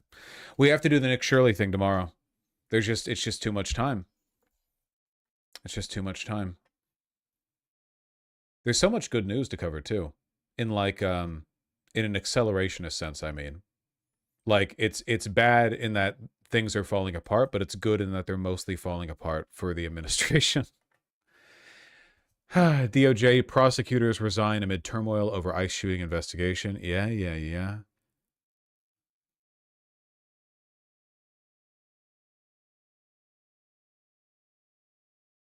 10 people have died in 2026 already in ICE custody. That's insane. We are... Oh, no. Okay, wait. Not 10 people. 4 migrants die in the first 10 days. That's still insane. But that's not what you said. But that's still insane.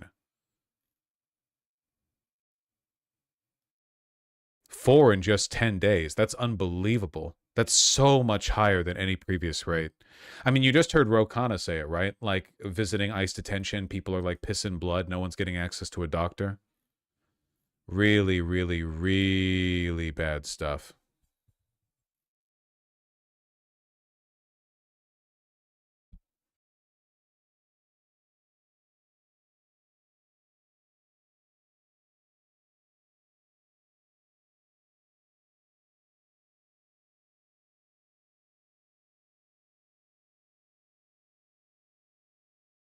Have you already covered the new Epstein stuff where a survivor accuses Trump of murdering multiple children? Do you mean the one where the kid was thrown into a Great Lake? Or are you referring to something new? No new files have been released to my knowledge. Unless some were leaked.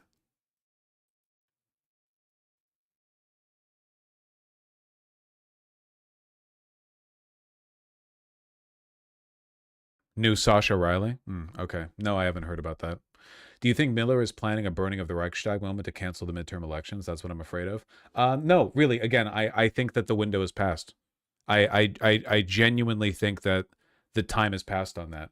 If they were going to pull out like a Reichstag moment, they would need... This is the kind of thing that only works if you have a big wave of public support. But right now, they are so queasy. They are so fucking...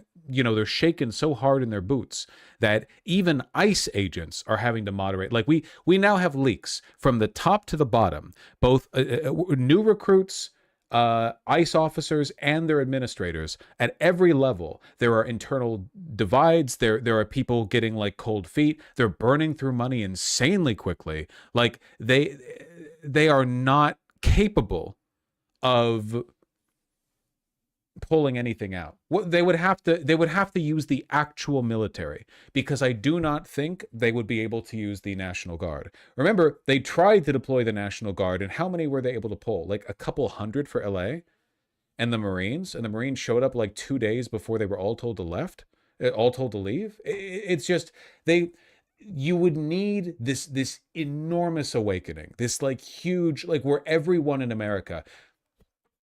Here's the threshold, okay? Here's the threshold. In order for a big Reichstag moment to take place, something would need to happen that would make even the average Democrat go, holy shit, we need order now. Like Trump needs to crack down now. That's how bad it would need to be. We're talking like 9/11. But even if 9/11 happened right now, Trump would immediately blame, like, I don't know, Muslims, and it would lead to protests. We're talking like something that elicits that kind of public response. And I don't know if that's happening. I don't think it can happen.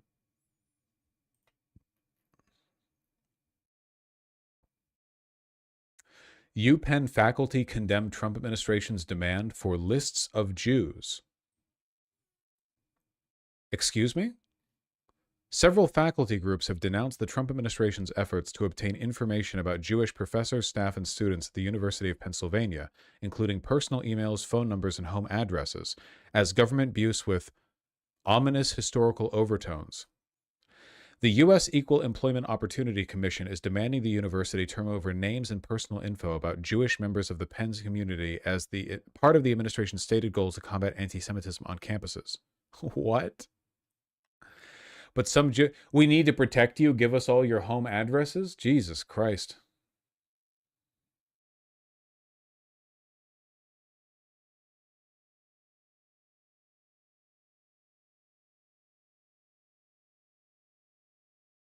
Stupid. I doubt anything is going to come of this. As with so many other things they want to do.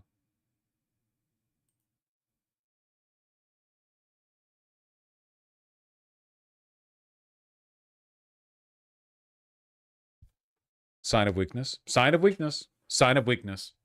Classic sign of weakness right before the administration collapses, asking for the doxes on every member of Jewish faculty at your university, you know? Real Nazism isn't possible in the modern age. It must be twisted into something that can work in the 21st century. Yeah, but I don't think they've found it. I don't think they've found a version of this that works in the 21st century. The Department of Labor literally did an Einwolk ein Reich Anführer in one of their tweets. I saw that. Yeah, that was pretty based and red-pilled of them, right? That really moved the needle. They're so fucking soy, dude. Yeah, here we go. One homeland, one people, one heritage. from the Department of Labor. The Department of Labor has been doing the most out-of-pocket Nazi posting, I think, of any of the Trump admin, any of the administration's branches, because you expect it from Homeland Security, and to an extent you expect it from like the Department of State or the Department of Defense. The Department of Labor, remember when Trump just took over, the DOL kept posting like Nazi propaganda posters of like 6'2", blue-eyed, blonde-haired Aryan Ubermenschen holding up like a bunch of planks of wood, like "Rebuild America Today," that kind of thing, you know? Looked straight out of World War II.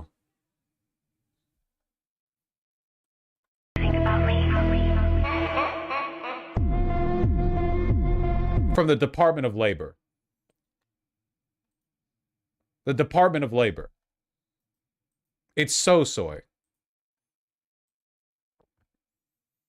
This wasn't the only big one recently. I think, was it the DHS that put out that really aggressive... There's been a lot lately, man. Kristi Noem's podium at the DHS. One of ours, all of yours. Nazi policy made when an SS officer was killed in a Czech village. The Nazis then killed every resident of that village in response. Yeah, that's one. What about the other one? What about the was it from the Homeland Security account where they posted that 2-minute bit of the woman who was just like frothing at the mouth with the Nazi posting? Trying to see if I can find it. You all know what I'm talking about?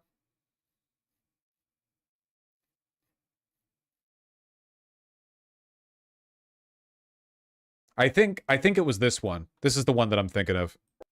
I'm Lauren Biss, Deputy Assistant Secretary at the Department of Homeland Security. I'm here to set the record straight on false reporting surrounding our brave law enforcement. Following the attack in Minneapolis, the media and sanctuary politicians began spreading smears about our law enforcement, from claiming the rioter was driving away from law enforcement to garbage that she was denied medical care. Here's what really happened. ICE officers in Minneapolis were conducting targeted operations when rioters began blocking ICE officers, and one of these violent rioters weaponized her vehicle, attempting to run over our law enforcement officers in an attempt to kill them.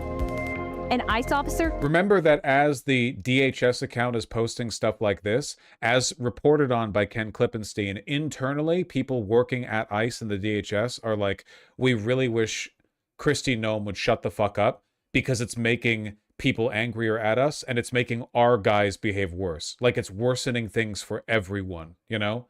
And these are seasoned ICE officers. I mean, these are like proper Hitlerites. Fearing for his life, the lives of his fellow law enforcement, and the safety of the public, fired defensive shots. He used his training and saved his own life and that of his fellow officers. This footage corroborates what DHS has stated all along, that this individual was impeding law enforcement and weaponized her vehicle in an attempt to kill or cause bodily harm to federal law enforcement. The American people can watch this video with their own eyes and ears and it does feel very Watch Mojo top 10, yeah. Judge for themselves. Immediately, our ICE officers got medics and there was an ambulance on the scene. The individual was pronounced dead. Any loss of life is an absolute tragedy. We do pray for the deceased and her family, and as well as for our officer and all those affected in the situation. Her face movements are inhuman. Look at this, man. 13K likes to 7.1K comments. People really did not care for this. I bet you this didn't take off with the right that much because of who, like, she's this, like, wiry woman. I don't know. She's very off-putting. Now, this is a real Department of Homeland Security post, quoting a Nazi song. By God, we'll have our home again.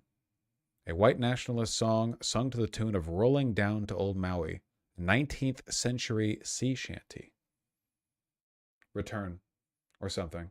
She reminds them of their bitch third grade teacher too. That's true. She does kind of have elementary school teacher vibes, doesn't she?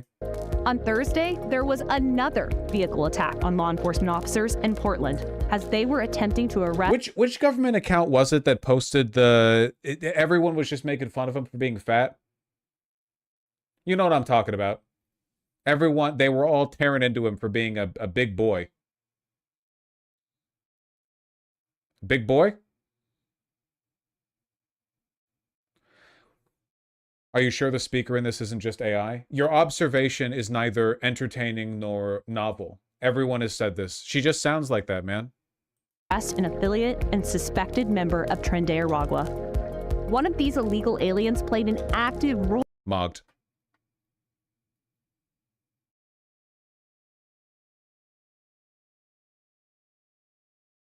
They posted this today. Yeah, I saw this one. I am the captain now. Get it? Because they've ended temporary protected status for Somalia, and because the movie where the Somali pirate said, I'm the captain now. Do you get it? It's another, I'm sorry to keep pulling up the comparison or whatever. You know, I'm sorry to continue to, like, relate back to it, but the Nazis worked on building their own identity. The MAGA movement is reactionary in its purest sense. They have no internal form. They're always just responding to other things. So you just took what you would describe as a crucial step to protecting the homeland from foreign invaders. A movie quote is your response? A movie quote in a movie that's about Somali pirates, not about America. Like you are forever responding to the moment. You have no aspirations to build.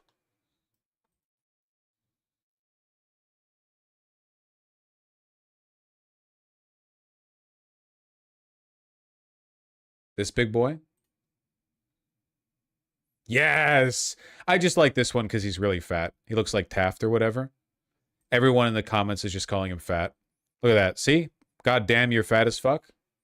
It's true. This is Harry Phones, Principal Deputy Assistant This Secretary is where they've been sending the Department migrants. of Homeland Security. This week, DHS law enforcement surged over 2,000 officers and agents to the sanctuary city of Minneapolis to investigate the rampant fraud in the state of Minnesota and conduct targeted immigration enforcement operations. Tragically, on Wednesday, we saw the direct consequences of constant attacks and demonization of our officers by sanctuary politicians. A woman weaponized her vehicle to obstruct law enforcement. When officers commanded her to get out of the vehicle several times, she ignored them and attempted to run over federal law enforcement officers. An ICE officer, fearing for his life, the lives of his fellow law enforcement, and the safety of the... Come on, it's good comedy, right? The fact that they darkened him so much, too. They darkened him so fucking much.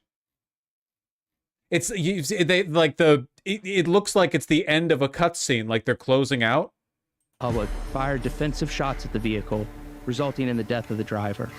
He used his training and he saved his own life and that of his fellow officers. Our prayers are with our officers, the deceased, and her family. We have been very clear. We stand with our law enforcement as they work tirelessly to make communities across the nation safer. DHS urges local law enforcement and the public to cooperate with ICE as they remove pedophiles, murderers, rapists, drug traffickers, and violent criminals from American communities. ICE experienced more malicious treatment in Minneapolis after a Hilton hotel. Why is he so fat? I guess my question is, like, given how image conscious the MAGA movement is, like they're aware of the fact they have nothing more than rhetoric, why is he so fat? Like, okay, remember when Nick Fuentes said, like, when he was going to that Groyper meetup, if you're fat, don't stand next to me? He was spitting there, right? He's, as always, his problem is he's too honest, right? He keeps doing that. It's just a straightforward acknowledgement that this isn't really about ideology, right? It's about rhetoric. It's about image. If you're controlling the comms here, it's the Department of Homeland Security. It's not like everyone has to take a turn at the phone. It makes me wonder, like, what this guy has on him that allowed him to do this. Did they just hand it? Was it like a pity thing? You get what I mean, right? After a Hilton hotel canceled the reservation of federal law enforcement. Hilton has taken action, and that hotel is no longer a Hilton location. This week, Secretary Noem was on the front lines in Minneapolis and accompanied law enforcement as they went after the worst of the worst. The operation led to the arrest of an Ecuadorian illegal alien convicted of robbery and wanted for murder and sexual officer that did two, putting the world's criminals on notice. You're on notice. Who is this guy? What's his name again? Principal Deputy Harry Phones. That's right. His name is fucking Harry Phones. Of course.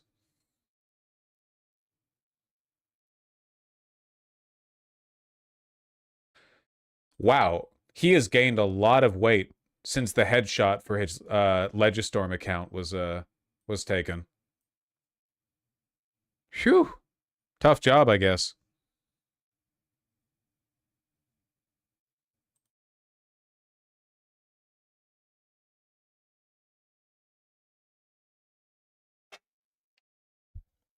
Is that an Israel flag on the right?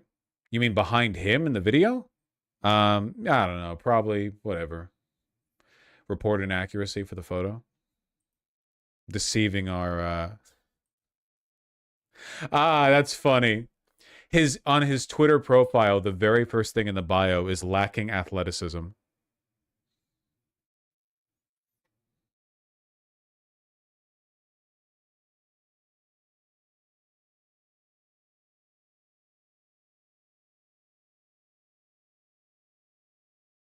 What a strange existence, man. Can you imagine, like, being one of these people? Desperately trying to loot everything you can from the federal government before the hammer of overwhelming public disapproval brings you out of office? Then again, knowing the Democrats, they might fucking keep this guy when they take over. Who knows?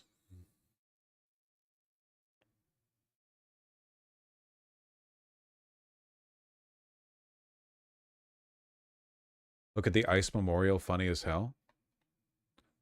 A memorial to fallen ICE officers? To my knowledge, no ICE officer has ever been killed by a suspect or anything like that. Like, not a single one. We also lion.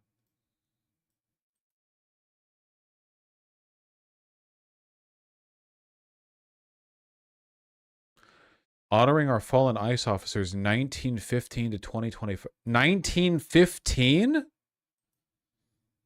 ICE didn't exist until, what, 2003? Okay, sure, whatever, man. Okay. ICE fallen officer. All these guys died to, like, COVID or syphilis or something. COVID! Right here!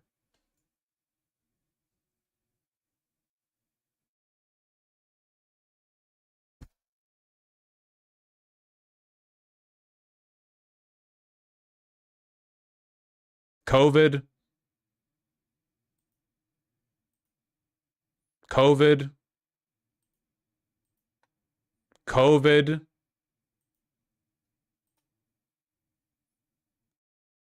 Cancer from 9/11. Okay.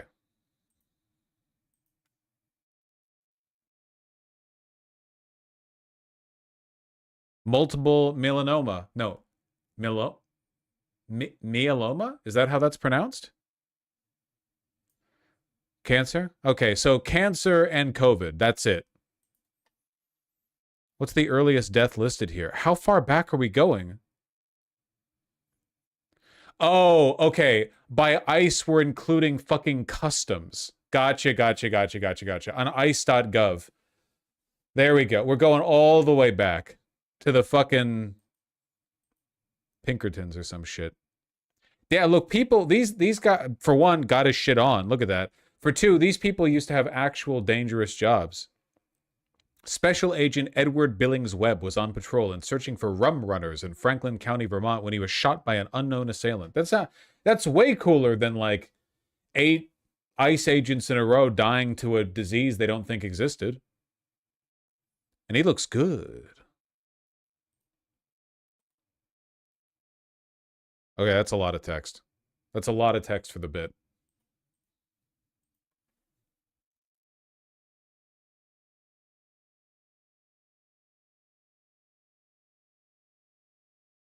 TLDR.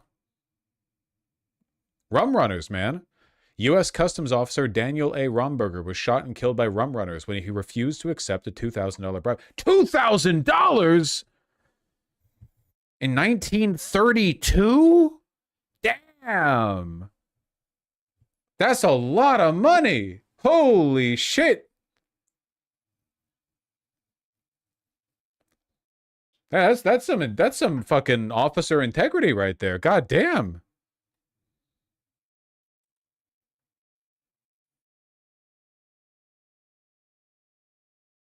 Huh. This guy had a heart attack. Who amongst us? Hey, our first color photo. That color that's not sepia. Special Agent Anthony Koza suffered a fatal heart attack after lifting excessive weight while assigned to Blaine, Washington. Damn, he had a fucking Harry Dubois death right there, didn't he? A little bit.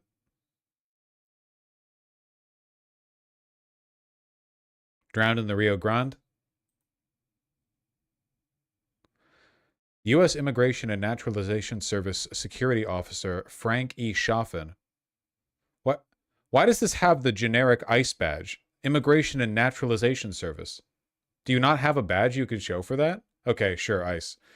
Was escorting 28 Mexican nationals in a charter airplane flying from Fresno, California to El Centro, California. During the flight, the plane caught fire and the wing fell off. The crash killed all on board. Okay. Damn, life used to be crazy.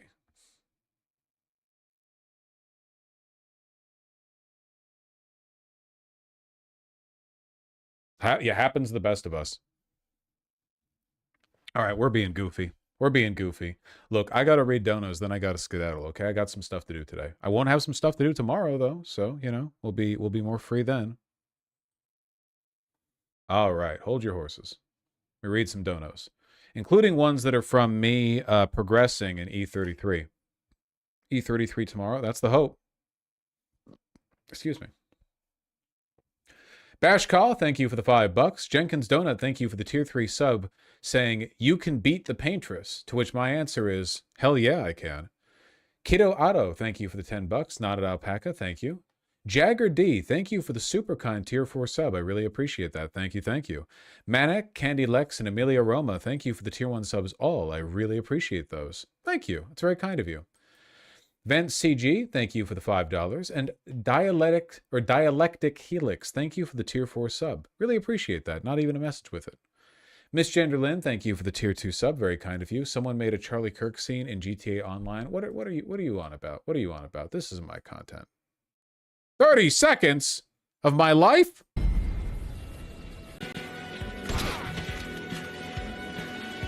Oh crap, Tyler got shot. Very funny that this is being posted by GTA 6 info, you know?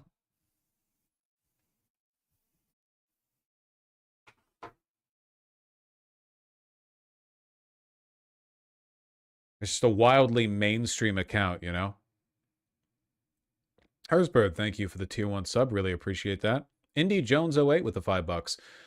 Could market socialism realistically be achieved through ballot measures / direct democracy, such as passing a mandatory level of workplace democracy? Sure. I mean, it's totally possible. There's nothing there that couldn't technically be done through reform. I guess it's really just a matter of, like, would you have the public will necessary to inconvenience capital like that? So in practice, no. I mean, most things can be done through reform. It's just a matter of whether the powers that be are okay with you doing it, you know, or whether they can be made to be okay. You're fat, true, and no wonder. Thank you for the tier 2 subs both. Really appreciate that. No limitations with the tier 1 sub. Silent viewer since 2020. Here's a little thank you for the amazing content and its positive impact. By the way, envy you immensely for getting to experience E33 unspoiled. Yeah, I had a feeling I'd play it on stream since it came out, so I didn't watch Joseph Anderson play it. But no, I'm enjoying it. I mean, we'll see. You know, we'll see how it pans out. Classic Guy and Levy Toddy Boy, thank you for the tier 1 subs both. I have not heard of Bruno Mars's new song, so I can't tell you how I feel about it, I'm afraid. Dot Jax, thank you for the tier 1 sub. Beat Down Saturn, thank you for the $10. Really appreciate that. I live in Oklahoma City, and I also think we should carpet bomb this place, but for different reasons. Seriously, though, those two are genuinely insane and have been. Yeah, but there's solidly like 15% of the population that's like them, or around being like them, and that's not good, you know? McScoots, thank you for the $10. Been getting more involved in my community to feel more fulfilled, and a year later, I'm now the VP of my local Pride Festival board, and we're expanding. Well done! I bet you feel a lot more socially acclimated too, huh? That's really, really, really awesome. Well done, seriously. I'm happy to hear that you've been able to, you know, expand your social rapport a little bit. Feels good. Feels good. The Vigilante with the 511. So I'm not really a fashion guy. Can you explain to me why the Trump admin has such a problem with trendy Aragua? They're just not into big hats and bolo ties, that's all. Actually, I'm sorry. I can't do a joke. I have no idea what the traditional fashion of Venezuela is. Probably a very light, very colorful short sleeve button up. That's just my guess. I'm just pitching that one out there. Levitati boy, thank you for the $20. Really appreciate that. Posting for Endostream, I feel like my morals and empathy are at war looking at Trump's Maduro raid, because what if it works if the dictators don't hurt them? What if it worked if the dictators don't hurt them? I'm not sure what you mean. Your morals and empathy are being challenged by Trump's Maduro raid, because what if it works if the dictators don't hurt them? I'm not sure what you mean. You mean don't hurt the protesters? Oh, you mean if Trump bombs Tehran and takes out the Ayatollah or whatever, would that stop violence against the protesters? So the problem here is that in Venezuela, the government has not been changed meaningfully. Like, we nabbed Maduro and his wife, but the actual day-to-day running of Venezuela is mostly conducted by the cronies underneath Maduro. That's the reason why that Cochado woman, Maria Cochado, why she wasn't put in charge, because those generals don't respect her. Instead, they do respect Maduro's VP, which is why she's in charge, you know? Machado, thank you. The problem, though, is that if we arrested or killed the Ayatollah or people in high positions in Iran, those people are actual leaders. They're not really crony leaders. The Ayatollah is kind of a crony leader in the sense that he's old and detached, but like, he has enough legitimate cultural authority that his removal through death or extradition would have an actual outcome, unlike the same with Maduro. The problem is what's happening right now in Iran, these mass murders, the mass protester killings are mostly being conducted by the elite within the Iranian Revolutionary Guard Corps, right? The religious authority in Iran. These are the people who have been running the show for a long time. They're essentially a branch of the military or highly militarized police. They get the best equipment. They get the most funding. They are the most ideologically loyal to the Ayatollah and towards the Iranian regime, right? They're not like the civilian government. And additionally, they are populous. I mean, there's over 100,000 of them, right? They are like a real force there, a very powerful force. So the problem is, even if you got rid of the higher-ups in the theocratic regime, it would not really stop the IRGC. If anything, it might radicalize them. It's possible that some kind of targeted action from outside the country of Iran might do something good. But here's the problem, right? The primary point of propaganda for the IRGC and the Ayatollah is that the West is evil and we conspire with Israel and with Saudi Arabia and so on to fuck over Iran. This is true. This is propaganda that is true. It's correct. So unfortunately, like, if we directly intervene, we will probably end up emboldening the IRGC. Like, we'll be essentially saying, like, they're correct, you know? We are the great Satan from abroad. The regime is correct, you know? So I'm not saying it's impossible that our intervention could produce a good outcome. It's theoretically possible, and what the regime is doing right now is really bad. It's more that I think it's more likely we would just end up emboldening the worst attributes of the theocratic regime, of the IRGC. Right. The best case scenario for intervention would not be like us cutting the head off the regime, but would rather be us saying, like, listen, people of Iran, civilians of Iran, there is a prosperous future for your people, but the regime stands in the way of it. We will help you, you know? You will, like, we can't make you democratic, but if you step up now, like, you need to do this yourself. But if you, with our aid, we can provide aid. But if you do this, we will be together like this. Now, obviously, in the real world, this would come with so many strings attached. And it would be like, oh, you want, you know, American investment in their oil and so on and so forth. But like, theoretically, if we were a good country and not an evil country, that would be the best play, in my opinion. That way you want the narrative to be that they achieved the democracy on their own, and that we were merely there to celebrate their victory and to celebrate with them, you know? Sorry, big ramble, but that's what I think of it.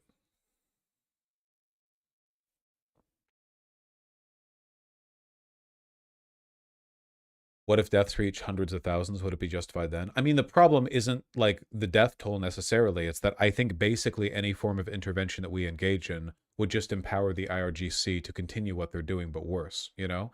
Like, no matter how monstrous they are, the IRGC is made up of humans. It's made up of Iranians who probably don't, you know, really like killing a bunch of civilian protesters. Maybe some of them do, but it's always like that, right? Like, the Wehrmacht was full of monsters, but a lot of the people in the Wehrmacht were just massive fucking cowards, or people who went along with the pressure around them, or people who decided that they would rather be a part of the Wehrmacht than be shot in the back of the head by an SS officer, you know? If given the opportunity, people, even in very, very, very evil regimes, if evil administrations, they'll bail. They'll bail if they get the chance, as a lot of people in the Wehrmacht did. So my hope, I guess, is that the IRGC will be more likely to fold if they're up against sustained civilian protests than they would be if they were galvanized by foreign intervention, right? Like if America stepped in. IRGC is SS. To an extent, though, even within the SS, like, opportunism is the rule of the world, right? Like, I doubt most of them are real, true ideologues. More likely, some of them are, and they tend to whip people around them into shape, but more likely, a lot of them are just bullies, and they they're like ICE, right? Most people in ICE are pathetic, they're cowards, but they're after a paycheck, they're after power. The IRGC offers both, and they're aware of the fact that because they're in the company of ideological fascists, they need to adopt that rhetoric to survive. Like, you can't be in ICE and say, like, I'm just in it for the paycheck, whatever. My guess is that within ICE, there's a lot of internal pressure to conform to the ideological expectations of the administration. Does that make sense? Like, my guess is that no matter what regime we're talking about, people tend to be pretty opportunistic. That would be my guess.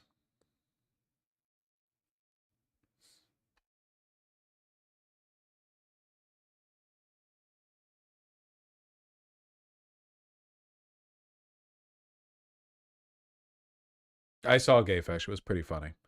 Anyway, we'll see how things pan out. Samomeister, thank you for the very kind tier 2 sub. Thank you for being relatively normal about my people. Watching so many leftists call the protest CIA or Mossad back was genuinely sickening. Don't worry about those people. I know they're loud and obnoxious, but they represent an infinitesimally small portion of the Western, the Western electorate. We're talking about like a tiny, tiny group of very, very, very online, like campists, you know? We're not talking about 1 million people. We might legitimately be talking about around 100,000 people who are just very overrepresented in some types of online discourse. So don't be too disheartened. The vast majority of Americans, whether or not they're MAGA, would be happy to see the Iranian regime fall, as would I. You know, I just want it to fall to pressure from within rather than pressure from outside. That would be my hope. Sensuous Psychosis, thank you for the $5. If you went back in time just long enough to tell something to up-and-coming Vosh, what's the thing 2019 Vosh would have the hardest time believing from current you? Honestly, probably like probably biting the bullet on like debate culture, I would say. I enjoyed the debates that I did, but I think it would have helped me out a little bit if I understood from the get-go what everything would feel like in the long run. I don't know. I could probably have much better inroads with people on the left too, if I wasn't viewed as such an antagonistic person, which is, like, in my opinion, unwarranted. I don't really antagonize people that much on the left, I guess. For the past year, 2 years, I've been pretty committed to the, like, I really don't care. Like, even if there's drama, for the most part, I just offer an opinion, then move on. But I still have the reputation of being a, maximally aggressive debate lord. So I probably could have done myself some work then. Not anything about the state of the country in 2025. Oh, I thought you meant giving advice back. Sorry. You mean like imparting wisdom from the future. Man,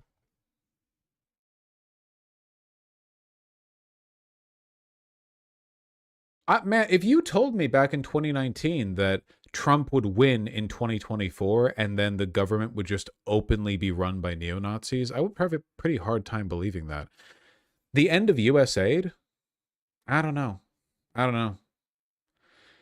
Telling Young V to buy Nvidia stock? Holy shit, yes. Oh my god. If I dumped everything I made in my first 2 years of streaming into Nvidia, I could have been, that's my whole life, man. That's like generational wealth. Jesus.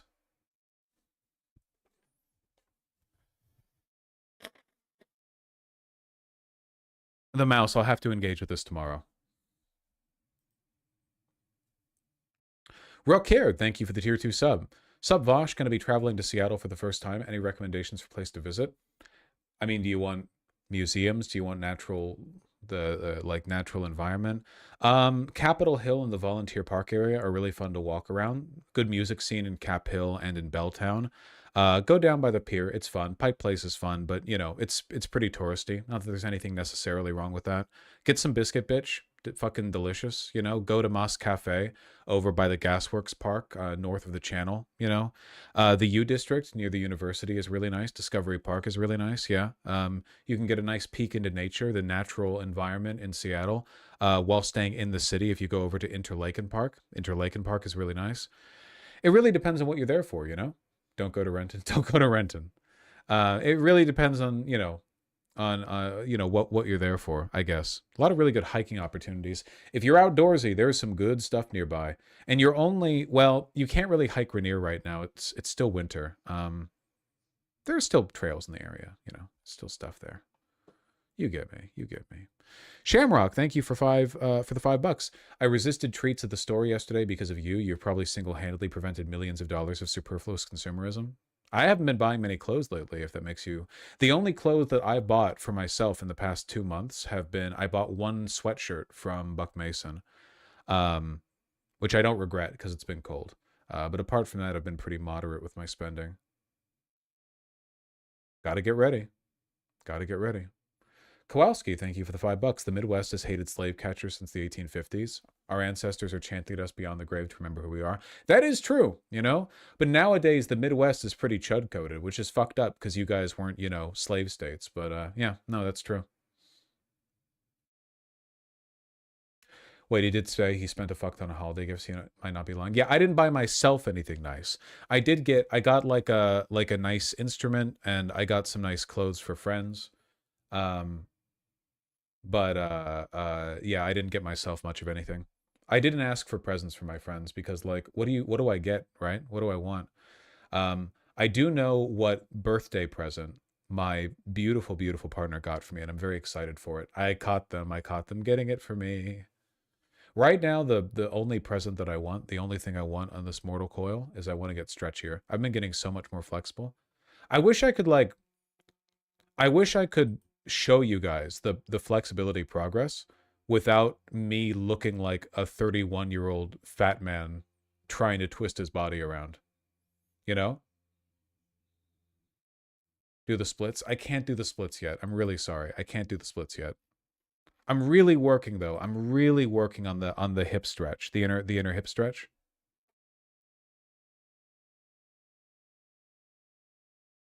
Do it on stream now. Okay, this is the best I can do, okay? Here. All right. Okay? We're like this. We stand wide, and then we go down, and then we do this, okay? We can stretch like that. Does that look like much? Does that look like much on stream? I don't know if that looks like much, but I could definitely not do that a month ago. It looked like what you said. It looked like a fat 31-year-old guy waving around. Yeah. Okay, gotcha. We're getting there, okay? We're getting there.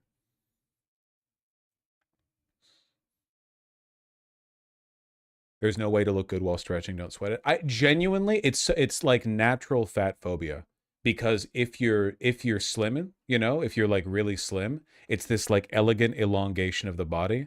But if you're doing any kind of like facing forward exercise or whatever, past a point, having any fat in your tummy actually fucking you know, impedes you.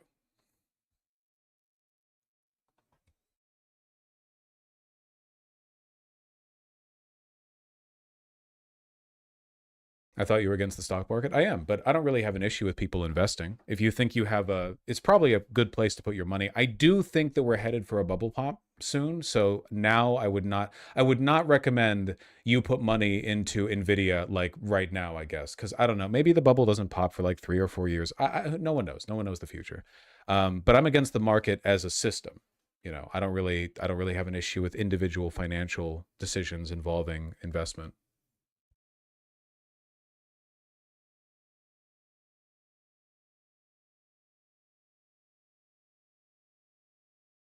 I'm hungry.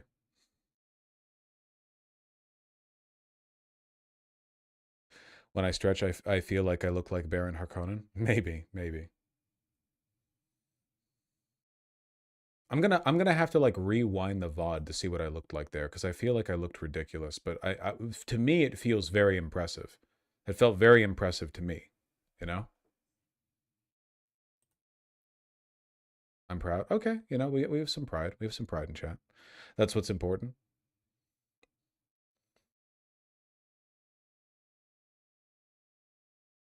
The most impressive. You look like an upside down Y. It's a really good exercise for stretching. You know, it's a very good stretch. You're trying to you're really trying to help your hips like widen out. You know, whenever you're deep into a stretch, you want to flex the muscle that's stretching. That's your hope. You want it to be sore afterwards, right? You have to treat it like a proper strength exercise. Anyway, Sake, thank you for the 10 tier 1 subs. Really appreciate that. Speaking of, I've lost 30 pounds and gotten back into the dating scene in the last 3 months. Well done! I had no idea the bar was so low. I've spent a decade thinking I wasn't good enough. Genuinely, I mean, I've said this, man, but you have to get out of your head. For one, very well done. Very, very, very well done. But also, yeah, you have to get out of your head. At the end of the day, look, on average, you can reasonably guess what people want in life, out of relationships, because a lot of people want the same things. Oh, wow, they want to be happy, taken care of. They want to go to fun bars in the weekend, whatever, right? There's a lot of stuff you can make an easy pitch at. But when it comes to the minutia, what people want is fucking incomprehensible. Incomprehensible. You know? Whatever strange combination of factors and features, people make the mistake of projecting the like worst version of their own interests onto other people, and they think, well, I don't like this about myself, therefore no one else will like it about me. People are way more complicated than that, you know? Way more complicated. Ah, you get me. Seriously, well done. Senua Psychosis, thank you for the $5. Playing Hades 2, and don't quote me on this, but I think Hecate's VA voiced the old woman who told Dracula that his wife died in Castlevania. I mean, I'm sure she's had plenty of VA work because she was phenomenal. Every time Hecate spoke in Hades 2, I got a chub. I'm just like, I'm in the business of serving honesty here, and I want you all to know that, okay? Every time she spoke, I was bricked up. Fucking phenomenal voice work. I am so glad that we are taking voice acting more seriously over here in the West, because a lot like this kind of like long form, very heavy on the dialogue, fully voiced narrative experience. I mean, Hades 2 isn't fully narrative, but you know what I mean. It's just not something we would have taken seriously up until recently. Traditionally, those very long RPGs with like tens of thousands of words, that was always reserved for obscure Japanese RPGs. And there's nothing wrong with those, but it's nice that we're getting, it's nice that we're getting some American sauce. Yeah, she is the voice actress who narrated Baldur's Gate 3. And everyone loved the voice actress in Baldur's Gate 3. Everyone loved her. Everyone loves her.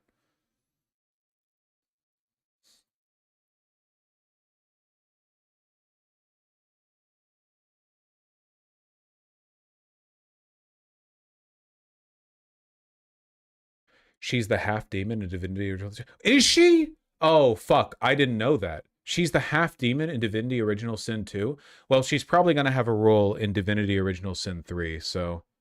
Huh. Okay, I didn't know that. I didn't know that.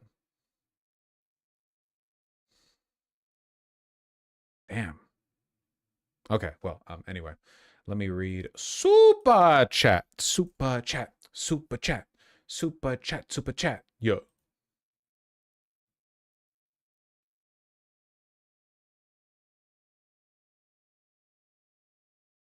Mark Marinelli, thank you for the $5. Have you tried a hip thrust machine? It's fucking awesome. No, right now I just do glute bridges. And glute bridges, by the way, are a phenomenal exercise and stretch, you know? But you have to remember, if you're doing a glute bridge, you have to keep your core tight. You have to engage your core, you know?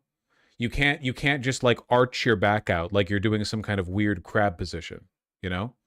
You have to, you know, you have to, it's great for correcting the anterior pelvic tilt thing as well.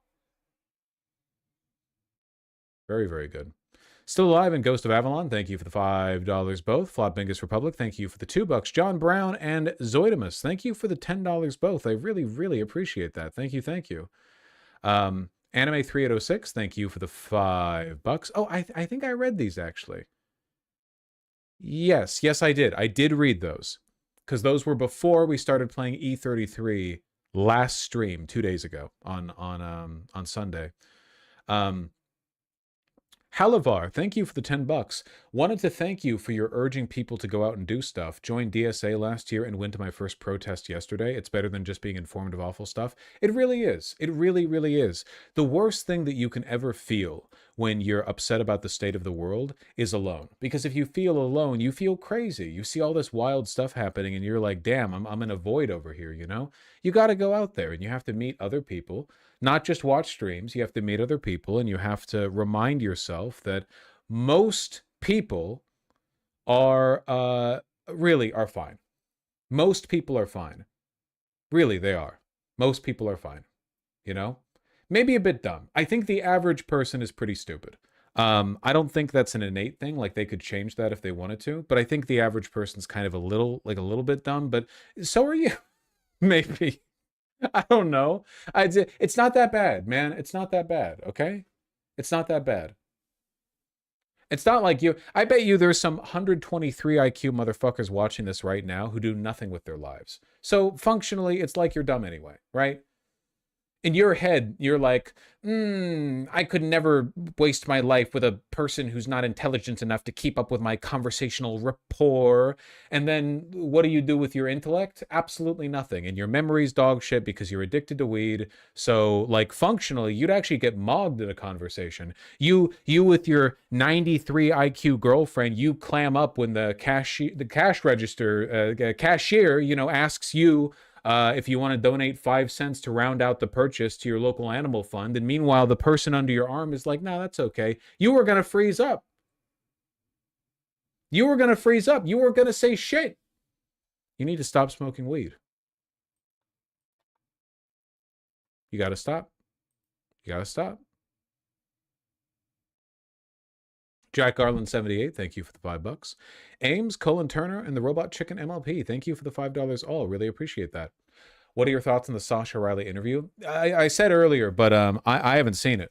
I was on a day trip. I only got back late last night, so I might have missed it then, or maybe it just slipped my attention. But I'll keep a tab open with Sasha Riley interview up, and hopefully I'll remember, you know, next time I look. My coworker said Renee Good was a trained anti-ICE operative who received training and that the media is lying. People are not waking up. Promise me, Ames, as bad as things are, as bad as things may seem, the numbers aren't lying on this, okay? People are waking up. Anti-ICE sentiment is growing more and more popular. Don't be disillusioned too much by your retard coworker. Flop Bingus Republic, thank you for the $2. Investing isn't gambling, trading is gambling. Well, to an extent, they both are. It depends on whether you're just talking about a macro or a micro scale, you know? Black-pilled Kiwi, thank you for the 5 New Zealand dollary dues. Yeah, I'm going to listen to a guy relying on coins being thrown at him for super chats like this and dictate how I prepare financially for me and mine. What the hell?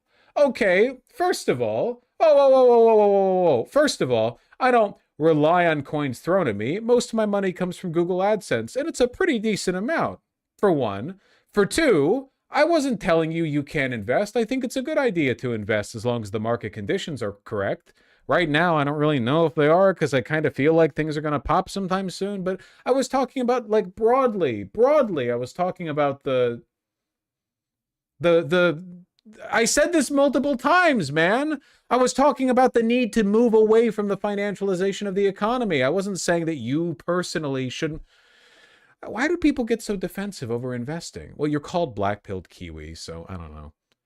Balls Deep 6969 with the $10. You guys realize Vosh can probably slime most of you in a band-for-band competition, right? Okay, it's not a competition. Also, who knows with some of you people, right? You think he doesn't understand the reality of things / doesn't invest. He told Chad about index funds. Okay. Again, it's not financial advice. It's not financial advice, all right? I'm just talking about the financialization of the economy. That's it, okay? Which I stand by all of those statements completely and totally, all right? That's all. Victorious Gardenosaurus, thank you for the $10. Oklahoma is literally last in education. Been that way a long time here. Yeah, it's not great. It's not great. Guess we got to bomb Oklahoma City after all. Colin Turner and Suck, thank you for the $5 both. George Lucas, thank you for the $20. Shit-ass moron country. Thank you, George Lucas. I agree completely. You've always been a comrade, you know? Urbane Legends, thank you for the 5 Great British Pounds. Fairly new listener, Elder Millennial, you're a cool dude. I like your turn of phrase, to be shared with the kittens. I appreciate that. Don't worry, the kittens are very spoiled. Oh, not with me right now because I closed the door, but you know. I promise it'll be shared with them. Thank you, I appreciate that. George Lucas, thank you for the additional $10. I don't know if I can take you seriously if you're not constantly shitting yourself. You don't know how often I shit myself. Give me more money. Okano, thank you for the $10. Trump ex Mamdani, tragic Yowie. They'll get back together. Trump and Elon have fought and reconciled so many times. Zed Spaceman, thank you for the 3 Australian. Maybe the UN should step in if the Ayatollah fails. Unfortunately, most of the world is against Iran. Like, it's not as though Israel and America are the only powers that are antagonistic towards Iran. I don't know how much the United Nations could be trusted to peacekeep, you know. It would be preferable to American occupation, but I don't think anyone's gonna try for it. Also, Iran is so populous. 90 million people. That's a hell of a country to try to like peacekeep for. 90 million. It's so much. Salad balls, the $5. What about a progressive interest rate? Something akin to a progressive tax system? Would that not be better? You mean like the interest rate, the amount you pay on interest gets higher the larger the loan is? I think that there are versions of that would be a great idea. Yeah, versions of that. For sure. Because I think that if a person needs to take a loan out for something like immediately in their day-to-day, right? Like home repairs or whatever else, obviously this is a totally different thing institutionally to, you know, existing assets being leveraged for billions in loans. Like they're not even, they share a similarity only in like a technicality sense, right? It has nothing to do with each other. So yeah, I think there's some fairness there for sure. I just don't want it to ever be good business to borrow money so that you can then invest that money, because that systemically incentivizes massive debt accumulation, right? Not Voltaire, thank you for the €1, and then the additional €3. My family phoned me. They say Mashhad is calm right now. In Iran? Lukewarm lettuce, the $5. Where are you getting death toll numbers from? 3-letter agencies lie. Oh, for sure. No, I've said that every time I've looked at the death toll numbers, that I don't really trust the information we're getting out of Iran. The only thing that I know for sure is that right now the regime is killing a fuckload of people. Whether it's 3 digits or 4 digits or God forbid 5 digits, like I don't know. I just know that they're killing people. I think it's pretty fair to say that. And either way, I'm against the regime. So, you know, my opposition to American intervention does not extend to a support for the regime. So, you know, I would support the people overthrowing the regime even if they had killed no people, you know? Mr. Hat, thanks the $2. Hello, Mr. Voosh. Will you play Pathologic 3 on stream? Probably not, no. Playing Pathologic on stream would require a biblical amount of reading text out loud. That would exhaust me. And also, I don't think you guys would watch it. Normally, when we play games together, you guys are really interested in the rapport, the back and forth. I talk to chat. I like that. That's fine. But I would be, like, committed to reading text out loud in Pathologic. And I would feel the need to, like, react to it as well. I think it would... God forbid a cough comes up while I'm doing this, you know?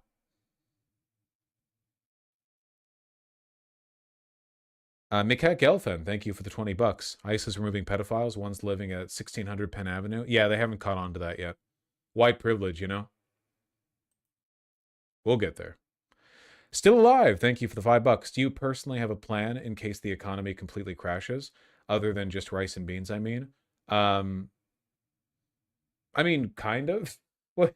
Listen, you can't... There's no way to plan your way around being in a society.